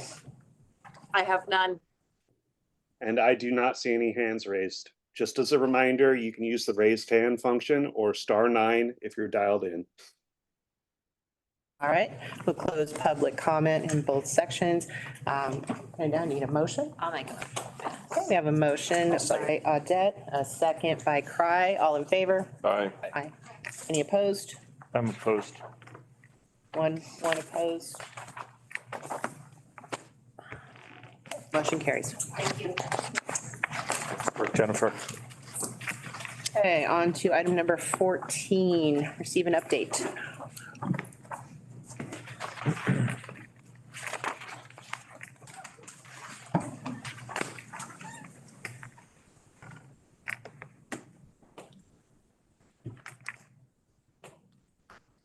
Keith, I didn't see that somebody shut that. Do you need a hand? What's that? Are you able to get it back online okay? We'll see here. I can also pull up your maps through the staff report here if that's easier. Did they cancel? Drive it. We got it, Michael. Great. Are you seeing it? Yes. Awesome. Thank you. That's good. Yeah. We're currently seeing presenter view though. There we go. All good. Okay, well, here we are again. Good afternoon. So I've been asked to prepare an update on, wait a minute, sorry. Is this the clicker? It is, I don't know if it's, Is it clicking? I didn't use it. Hit the slider to turn it on. Oh. Should have got Jeremy's. Oh, look at that. Okay, very good. So I've been asked to prepare an update on local partners projects. SRTA has been assisting for competition in the upcoming Active Transportation Program, ATP, Cycle 7. At the December 2023 SRTA Board meeting, the SRTA Board of Directors allocated $400,000 for staff to contract with Kittleson and Associates and help local partners prepare projects for competition in ATP Cycle 7 or possibly other grant programs. This iteration of the assistance program is called Low Stress Shasta. The board authorized the program's budget to rise to $1.1 million for additional ATP cycles and other grant programs in the event that SRTA receives a $700,000 planning grant from Caltrans. Caltrans will not announce awards until this summer, but District 2 has recommended Low Stress Shasta to program decision makers at Caltrans headquarters, so fingers crossed there. In the meantime, work is well underway on the City of Reading's Victor North project and the Hilltop Expansion project, the City of Shasta Lakes Community Link project, and the Walking and Biking Network project in Bernie, which will be submitted as a partnership between the Pitt River Tribe and Shasta County Public Works. The $400,000 approved for Low Stress Shasta covers public engagement, conceptual drawings, and grant writing. Public engagement largely comprises a survey and stakeholder meetings bookended by public events. The first public event introduces the project, and then the final event closes the engagement process by revealing the project that will be included in the grant application that's informed by the public. We are currently wrapping up engagement for all of the projects. The conceptual drawings prepared for each project's grant application include cross sections, which are like profile views of a roadway, and plan set drawings, which are essentially like a bird's eye view of the proposed project. The drawings are nearly finished at this point. The consultant will also prepare different maps that speak to very specific questions from the grant programs. Our consultant team is getting started with the grant writing now, and each application will have a couple rounds of review, and if staff from SRTA and local partners review quickly enough, the application will also be reviewed by an independent panel of ATP experts whose input could increase the application's chances of getting awards. This is quite important because the ATP is incredibly competitive. Very good. And our local partners need to avail themselves of every opportunity to get every possible point. One critical way of securing points is offering project match. Competitive applications include match equal to 20% of a project's costs. Consistent with SRTA board direction for successful applications from previous cycles, SRTA would offer half of the match, meaning local partners would only have to cover 10% of the project cost. Cost estimates still need to be finalized, so match estimates are only very rough at this time. But for ATP Cycle 7, SRTA's total share of the match for all 4 projects would be $4 to $5 million. Of course, that's only if all 4 projects are funded, which is a highly unlikely scenario. But yeah, go team, yeah, we can do it. If the projects are funded, they would introduce benefits for all modes of transportation, including improving safety of children walking to school and the things listed here. ATP Cycle 7 grant applications are due June 17th. ATP program staff recommendations are anticipated by November 1st, and this is when we generally have a pretty good inkling of which ones will actually get adopted by the CTC in December of 2024. That concludes my updates, and I definitely want to take your questions, but first I'd love to invite some of our partners who are receiving service assistance to come up and say a few words, if that's okay. Anyone else? Yeah, anyone who? I'll just stand from here. Okay. Which I think I project.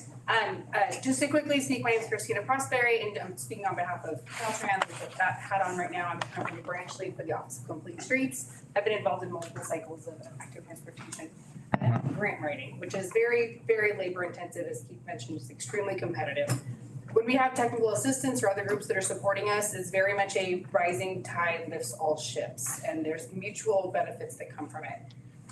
I'll quickly, yes, I support all of it. We need the help. We're all trying to do more with less. We are all like very busy and doing our best and working many, many hours, and having the support supports our transit and everything. Also, the list that Keith had shown with the benefits that come from these programs, I want to add other benefits of if folks are either mode shifting permanently, even 1 or 2 trips, that reduces maintenance costs that we have to spend on roads and all these other benefits that come, less pollution in our waterways to support our fishing and our economic vitality that we're focusing on. So it's very exponentially beneficial for all of us. But we're really excited about these projects that are happening off the system, and Caltrans continues to work for the on system. So it's a win-win for everyone, and just having that full network for everyone. But thank you all for everything that you're doing on it. We appreciate it. Thank you. Let's add on to Christina real quick. I'm Shelby Mullingar. I'm an associate civil engineer. I work up at City of Shasta Lake. And we've had assistance from Hiddleston since last year working on this cycle for grant application. And it's been pretty beneficial up till now, particularly on the public outreach. They did a targeted public outreach, the initial one Keith was talking about in November. And they were able to send out flyers to everyone within the city. That would have been a bigger lift for us. So it's very appreciated. They made lots of exhibits that we were able to then use for subsequent public outreach events. We were able to go to schools and use those materials. And then we have our final outreach coming up May 4th at the Boomtown Festival. So Hiddleston will be coming up, helping out with that, fresh exhibits to wrap that up. And with that, I'll be there too. and Keith will be there as well. They're doing all of our plans for us, so I haven't been providing any technical assistance there other than review, so that's been a big help. They'll be doing cost estimates, and we'll just be reviewing everything, and they will be doing grant writing too. So we don't have a lot of staff up at Shasta Lake, so it has been very helpful. And I'll just say, Shelby has been on this on the City of Reading side before, so she knows the amount of work that goes into these applications, and so I imagine it's like you can focus a bit more on other things directly related to the city, but well, now that you have this assistance. Yeah. Is there anyone else? Yeah, sure. Don Renz, Principal Engineer for Shasta County Public Works. I'll echo many of the sentiments mentioned already. We have many of our Shasta County board members here, so you understand the immense number of projects that Public Works is taking on for the county currently. And without that support to go after these grant funds, it wouldn't be something that we could pursue. And certainly the Bernie area, we had our last closeout event on Earth Day earlier this week. And so we got lots of feedback from the community that they're looking to support and want to be able to provide those opportunities for safe bike and walking paths throughout the community. So,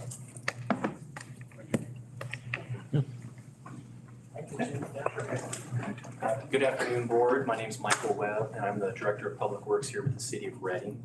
And similar to Christina and Shelby, and I didn't catch your name, I'm sorry, Don, gentleman from Shasta County. This is a great benefit to us as well, the city. We have a pretty extensive strategic plan for active transportation, and under Sean and Keith and with their support, going after these ATP dollars really helps us meet that plan and find the right mix of modality here throughout the city of Reading and connect folks to all user groups. So definitely a benefit to us and enjoy working with them. So thank you. Thank you.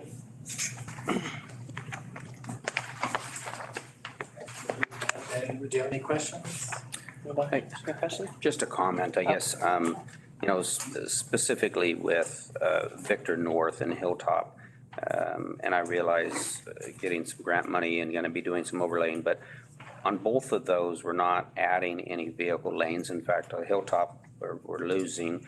And, you know, Victor has been slated for another vehicle lane for 20 years, and that's still not going to happen. In fact, when I was with the city of Reading, we acquired a ton of right-of-way to be able to add another. I mean, we bought like 5 or 6 homes along Victor to be able to add another vehicle lane. And here it's still not going to happen. And we're going to, and if you take a look at Victor specifically, because I drive that road every day, there's nobody on bikes, but the traffic is picking up. And so here we're spending money. It's going to look nicer, but it isn't going to be any more efficient than what it is today. Might encourage some bikers when you have some bike lanes, but right at the moment, I don't see that. And it sure would be nice to have a vehicle lane, an added vehicle lane in either direction would have been a help on that stretch, specifically from Hartnell to 44, that stretch right there. Michael, do you have anything? Yeah. on that? Yeah, thank you. So good comment, and Keith jumped in. I would say right now we're at the pre-planning phase. So you still have time to add another lane for me? I would. I'll vote for it. Sorry. I'll second. Patrick, No, go ahead. 20 years. Pardon? You're, Planned over 20 years. but let's let the gentleman speak from. But it's not been planned in the manner that they're. I know. Right? I mean, what I had envisioned was a turn lane, and either 2 vehicle lanes in both directions or 2 and then 1, depending on the right of way that we have and the width that we have, because you can't build out any more than what you have. But we could have added another vehicle lane there for sure right now. The width is there 100%. I know it sounds counterintuitive, but oftentimes just adding another lane does not actually make the problem go away. I've been involved in many projects through Caltrans. That was my previous career, where we've actually done what I would call a road guide or traffic calming through communities, where you actually get a more efficient roadway by reducing the lanes and getting more efficient movement through the traffic signals and the roundabouts. So it would be hard for me to commit to adding a lane here right now today along Victor. We need to analyze it. We need to look at the projections. We need to look at the patterns and see who's using it, when and why, and figure out what the best scenario is. And that's really what these grant funds allow us to do, is to look at it early before planning to figure out what makes the most sense. That's some nice words, but I don't buy it. I drive it every day. Yeah, I understand. I mean, for like I've done 40 them in years, Red right? I've done them in Wairika. I've done them all over the North State, essentially from Chico up, so I'm very familiar with it. And Were you involved in Johnson Park? no, I mean, that one, and I'm with Patrick, that one there, they took out 2 car lanes to put in bike lanes in Johnson Park Bernie area, which, I mean, it's covered in snow 4 months a year. Nobody rides bikes up there. And that was your one chance to come down 299 and get around a chip truck or a logging truck or a whatever in Johnson Park before you went up Hatchet Mountain. And, now they got bike lanes that nobody uses and 2 lanes of traffic gone. Front of Junction School in Palo Cedro, same thing, 2 lanes of traffic gone. And that thing is backed up for miles at 3 o'clock in the afternoon. there are times where it makes sense and we want to do it and we want to get the right mix. And that's where I say we need to look at it and really figure all that out. There isn't a one solution, that fits all scenarios. Schools are a little bit different. We really do want to slow people down. That's where we would expect to see kids, where you're talking about, we have soccer and baseball the weekends. So a little bit of congestion in those areas isn't necessarily a bad thing when you're trying to have a safe road with those type of people running around. So it's really looking at everything that's going on and figuring out what is the right solution there. And again, being able to look at this early pre-planning helps us do that. Thank you. Chair, if I can, I am gonna say this. I think it's one of the challenges I personally have, and I tend to agree with Patrick and Chris is the bigger agenda here is to funnel us all into little tiny groups and have us walk and bike and move around on and not drive and not have the autonomy and the freedom to drive. That's what's going on here. They did it. They spent millions of dollars in San Jose building their 15-minute cities, and they were open about it. So what your state agenda is doing, and we're catering to that because the only monies are active transportation dollars right now. It seems if you want to do a project, then you have to get the ATP money or you're not going to do the project. It ain't going to happen. That's the reality of it. So those people that will never know their names their agenda is to funnel us into small little groups and keep us contained. And I know that sounds crazy to some of you, and I'm okay with that, but I've had a lot worse. I've been called a lot worse than crazy. But that is the higher agenda. And that's why I'm so adamant about these things. And I'm going to continue to speak out against that because that's really what they're trying to do. They're trying to control us and our freedoms to go about our lives the way we want. They want to direct how we go about our lives and they want to control all that. And that's all these little items that we say yes or no to are really, I believe it's my truth, doesn't have to be yours, but my truth is that's the real agenda behind some of this stuff and it frustrates the heck out of me. So I don't mean to be mean to anybody when I vote no, but I believe that and I'm going to continue to vote that way, but go ahead. I was gonna say, I agree with a lot of what you're saying, and Sean made a comment earlier, you're going to down Chico tomorrow, correct? Yep. For super region. There's an important thing on the agenda tomorrow that we all understand up here, which is that the solution in a highly urbanized environment is not the solution up here. And that study that is gonna get presented down there is really looking at that and how does traffic work in an area like this part of our state. So that's gonna be a really important thing for us that Sean is gonna hear about tomorrow that is gonna help us do better in those arenas that you're bringing up, because we all see that in the traffic world. And I understand what you're saying about the ATP and that being the dollars available and really having to go after it. Yeah, they're forcing us to do it. Yeah, So Mike, what's your recommendation then? If you say you all see it, then do we just all sit here like frogs being slowly boiled and eventually we're all dead? I mean, you know what I mean? Like, help me. Like, I super respect your work, what you've done, as well as the others that spoke. So like, help us as elected officials. to be strategic and to look at all the options and keep our options open as long as possible. To go down to these events like Sean is going to tomorrow and hear what is it, Nevada County Transportation to see what their consultant has come up with so that we can change what Sean described in the carbon footprint spreadsheet. Okay. So we can start looking at changing the traffic spreadsheet so it more appropriately models traffic in this type of state. I believe that we're getting there. We're hearing the state talking about, hey, we want flexibility. There isn't a one size fits all approach. And those are good things. It's just gonna take a little bit of time. But I think we can get there, and I'm not here to sell a certain agenda, so I apologize if I'm sounding that way.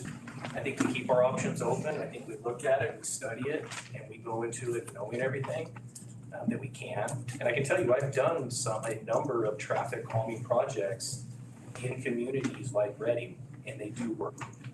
In fact, Red Bluff was one, 36 through the whole town.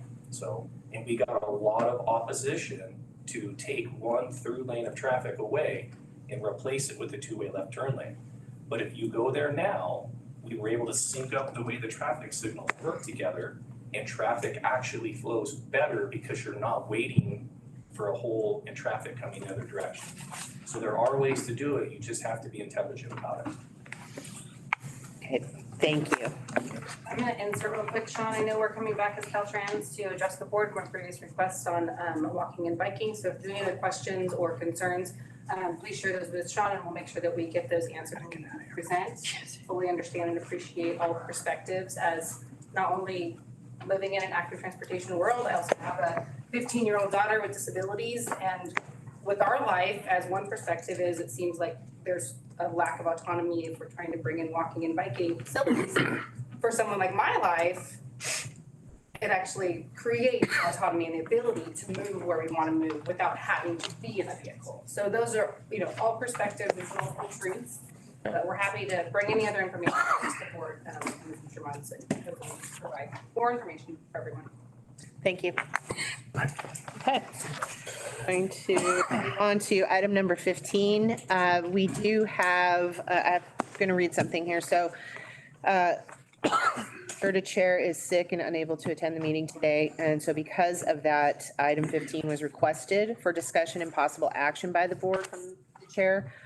So the chair has called and requested that the board consider postponing the discussion of this particular item to a special meeting approximately 2 to 3 weeks from now. You want me to do 13? No, item 15. Oh, 15. 15. Yeah, we're on item 15. Can I make a motion for that, to just postpone it?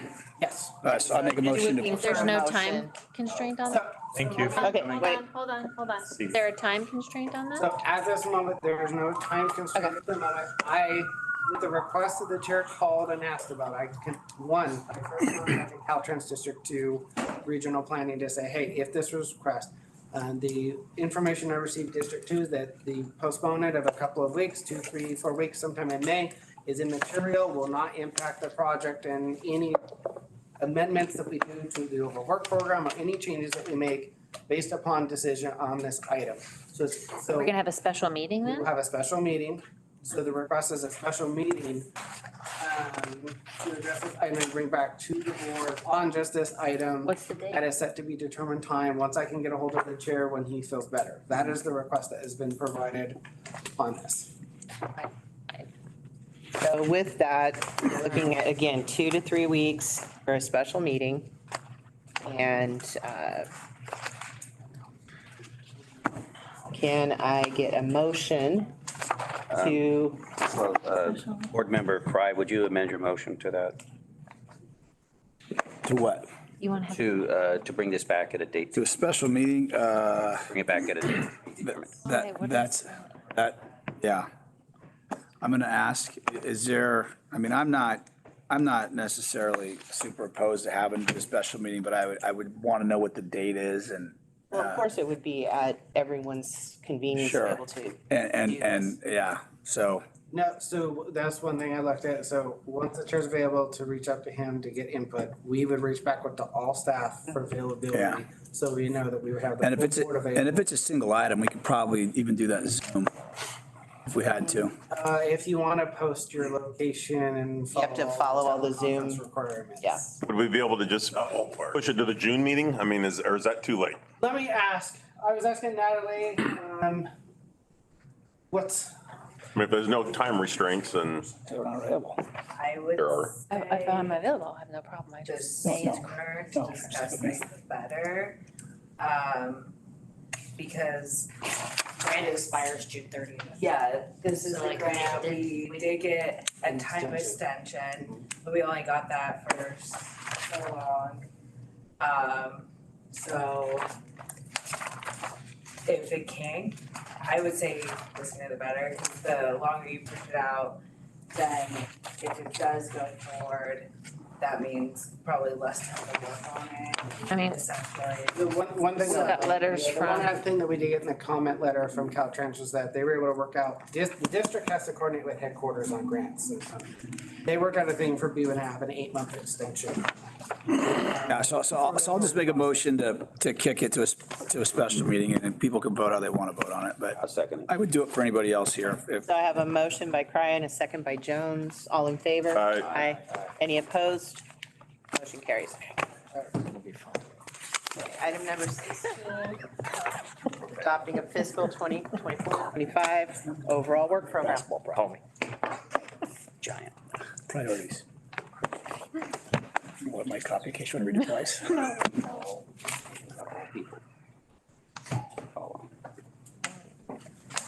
I'll turn to Mike Gallagher and see if he's good. He's the one online, right? He's the one, Okay. yes, in the back room. Yep. Size truck. We've got 3 minutes. Yeah, Go. I'm gonna give you a heads up on 18. I want to see if we can move the meeting. And, 11, yeah, well, post tonight, yeah. Probably not 9 o'clock at night. Are we Please, ready? Whenever you're ready, Michael. Okay, Yes, great. Bye, Michael. Thank you, Board of Directors. I'll be brief because I know we're running long. Luckily, this shouldn't hopefully come as a surprise to anyone.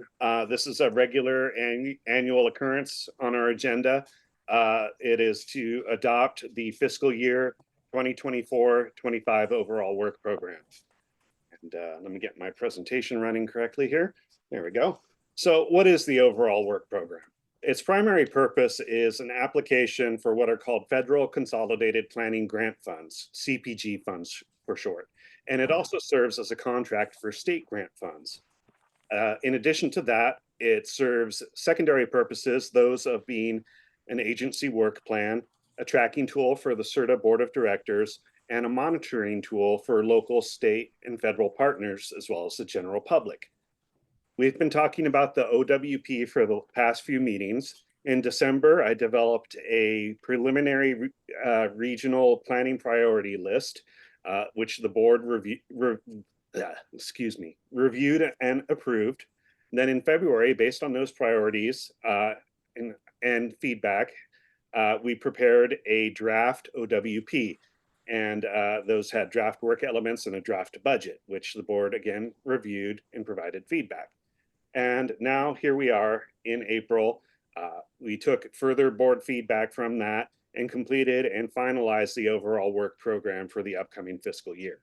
And it is at this time that we're asking the board to adopt the OWP, which will then be submitted for approval by our state and local partners. So what's new in this document? It contains a major update of appearance, structure, and content. We think it's a little easier for everyone to read now. Most of the proposed work is carryover work, and there's only two new work elements. One is a new work element for regional freight planning, and that's using formula funds, which are annual funds that we get based on formula every year. And then low stress Shasta, which is in there contingent upon a successful grant application to continue funding the sort of work that Keith talked about earlier. We have an estimated budget of just shy of $6 million, which is a little higher this year due to those anticipated grant awards. Should we not get the awards, then the budget can be expected to drop. Let's see here. So I have a recommendation for the board, and it's a long one, so I'm going to put it up on the screen here. The first is that we approve the 2024 overall work program pursuant to Resolution 2402, which is part of your packet. We authorize the executive director to sign the fiscal year 24-25 overall work program agreement and certifications and assurances that all requirements have been met, including future amendments to these documents as needed.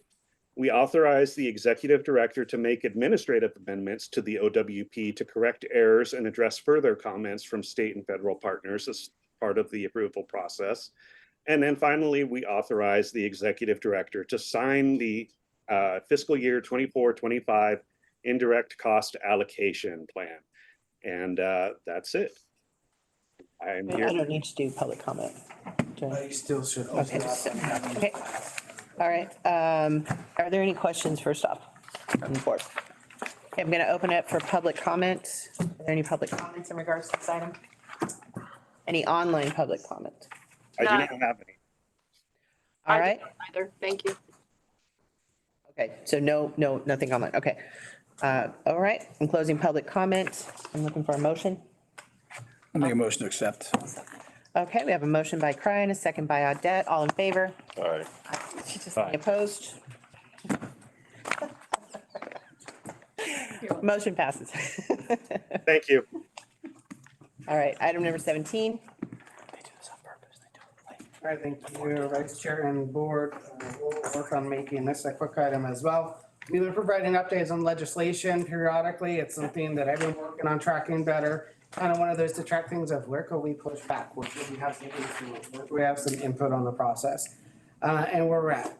Through the steps, we've been working with our various regional agencies, also with CalCog staff to understand where there's legislation is at, whereas tracking what's taking place, to understand impacts those may have, especially where proposed bills may either support and advance our transportation goals for our region or may hinder those and create more problems. Before you are three items I'll briefly discuss. AB 817 by Pacheco essentially modifies the Ralph M. Brown Act to allow subsidiary legislative bodies, as they're identified, the greater flexibility to meet remotely. For example, our Social Service Technical Advisory Committee is a subsidiary committee under the SRTA. It is a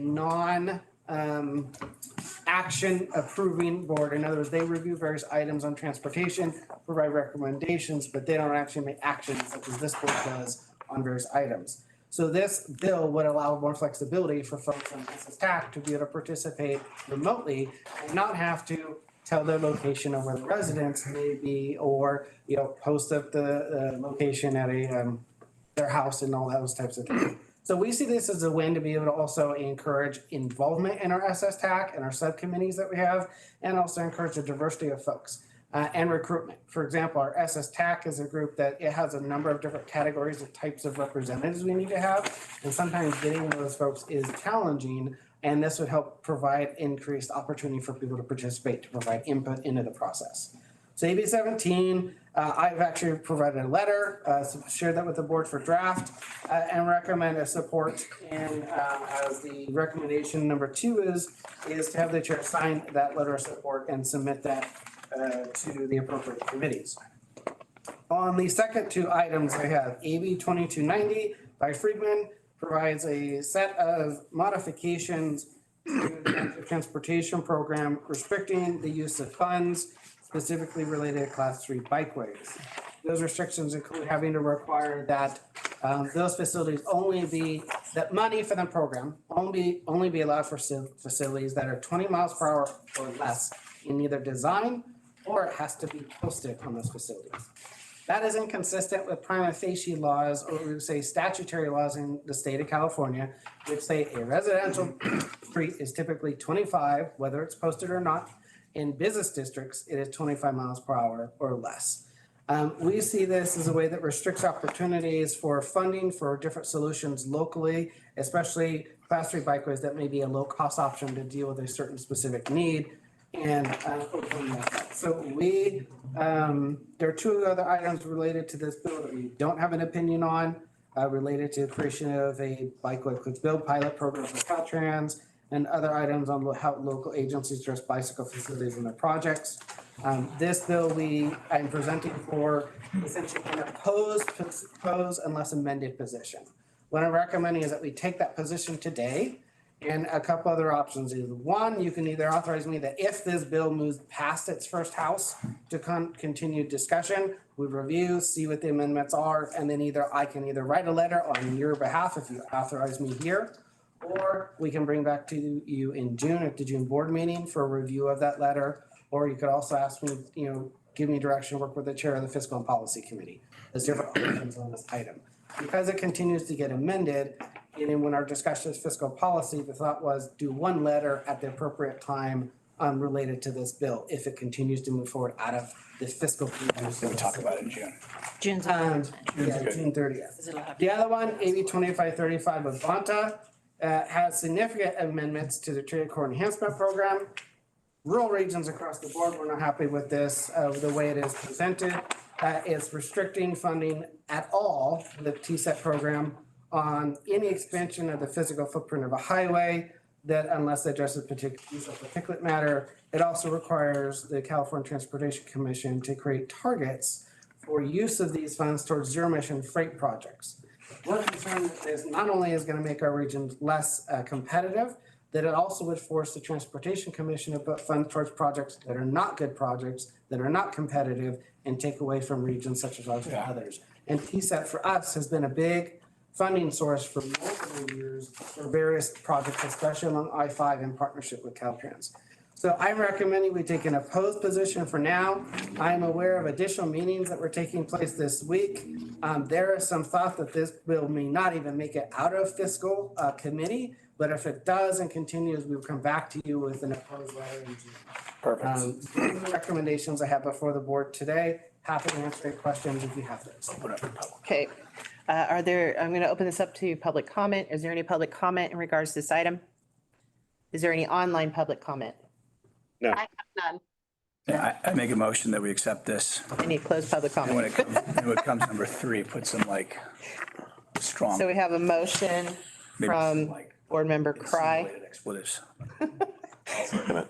and a second Really, from Chris, thank you. I appreciate that. Yeah, no problem. Board Member Killstrom. Is that Rob Bonta? Don't, Yeah.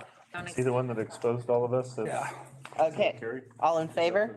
Aye. Aye. Opposed? You had me at Bonta. None. Yeah, Motion exactly. carries. Okay, item 18. Thank you. No, I just said you had me at Bonta on number 3. Gotcha. Put that in Yeah. there. It's good. We're on number 18 now. Yep. Do you have an item you wanted to- Yeah, well, I just wanted to say, I'd like to see if we can move these up to like the 9 or 10 a.m. hour instead. Well, we can do, or have any other comment, discussion on that. I have a comment on that. The next meeting is June 20th, and then after that, it's September 20th. 6th, but then also Halloween. So I think earlier would be better. Yeah. the So Halloween one. and summer, all the things. So I agree. When you say earlier, you're talking about earlier. Midday, like a 9 a.m. start. Halloween's a big thing at What our we'll do is house. I'll put that for options. We probably will hold the next meeting at the regular time. We'll come back to you with a modified schedule for review and adoption approval. I am aware that a number of other regional agencies actually do that as well, that they start earlier at the times of their meetings. My understanding, I think in the past with per board and director, maybe you had the opportunity to allow certain other folks that may not be able to attend meetings to comment on those for different topics we have, but it's up to the board's discretion when you want to have those meetings and as to place. So we'll look at items before we in June. It's just mostly, You got in mostly because special meeting, so that Yes, could be, could, Gallagher. what do you say? Yes, all right. I'm not just a. Special meeting. I can do that. I think we can make that work. Thank Yeah, at the special meeting. That's a That was nice. clutch. Okay. That was clutch. No brains behind Not all allow Supervisor Kellstrom to still have dinner by 4:30 or 5 and in bed by 8. But can I, A man of Kellstrom's advanced. Near my bedtime. What are you talking about? All right. I was up at 4, so.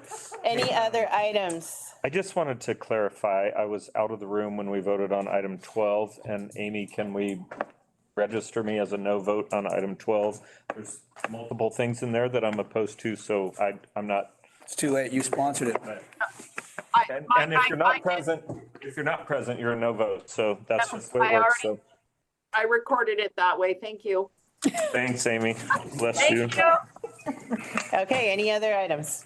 I think that's it. Okay, meeting adjourned. Look at that. Thanks for coming. Thanks.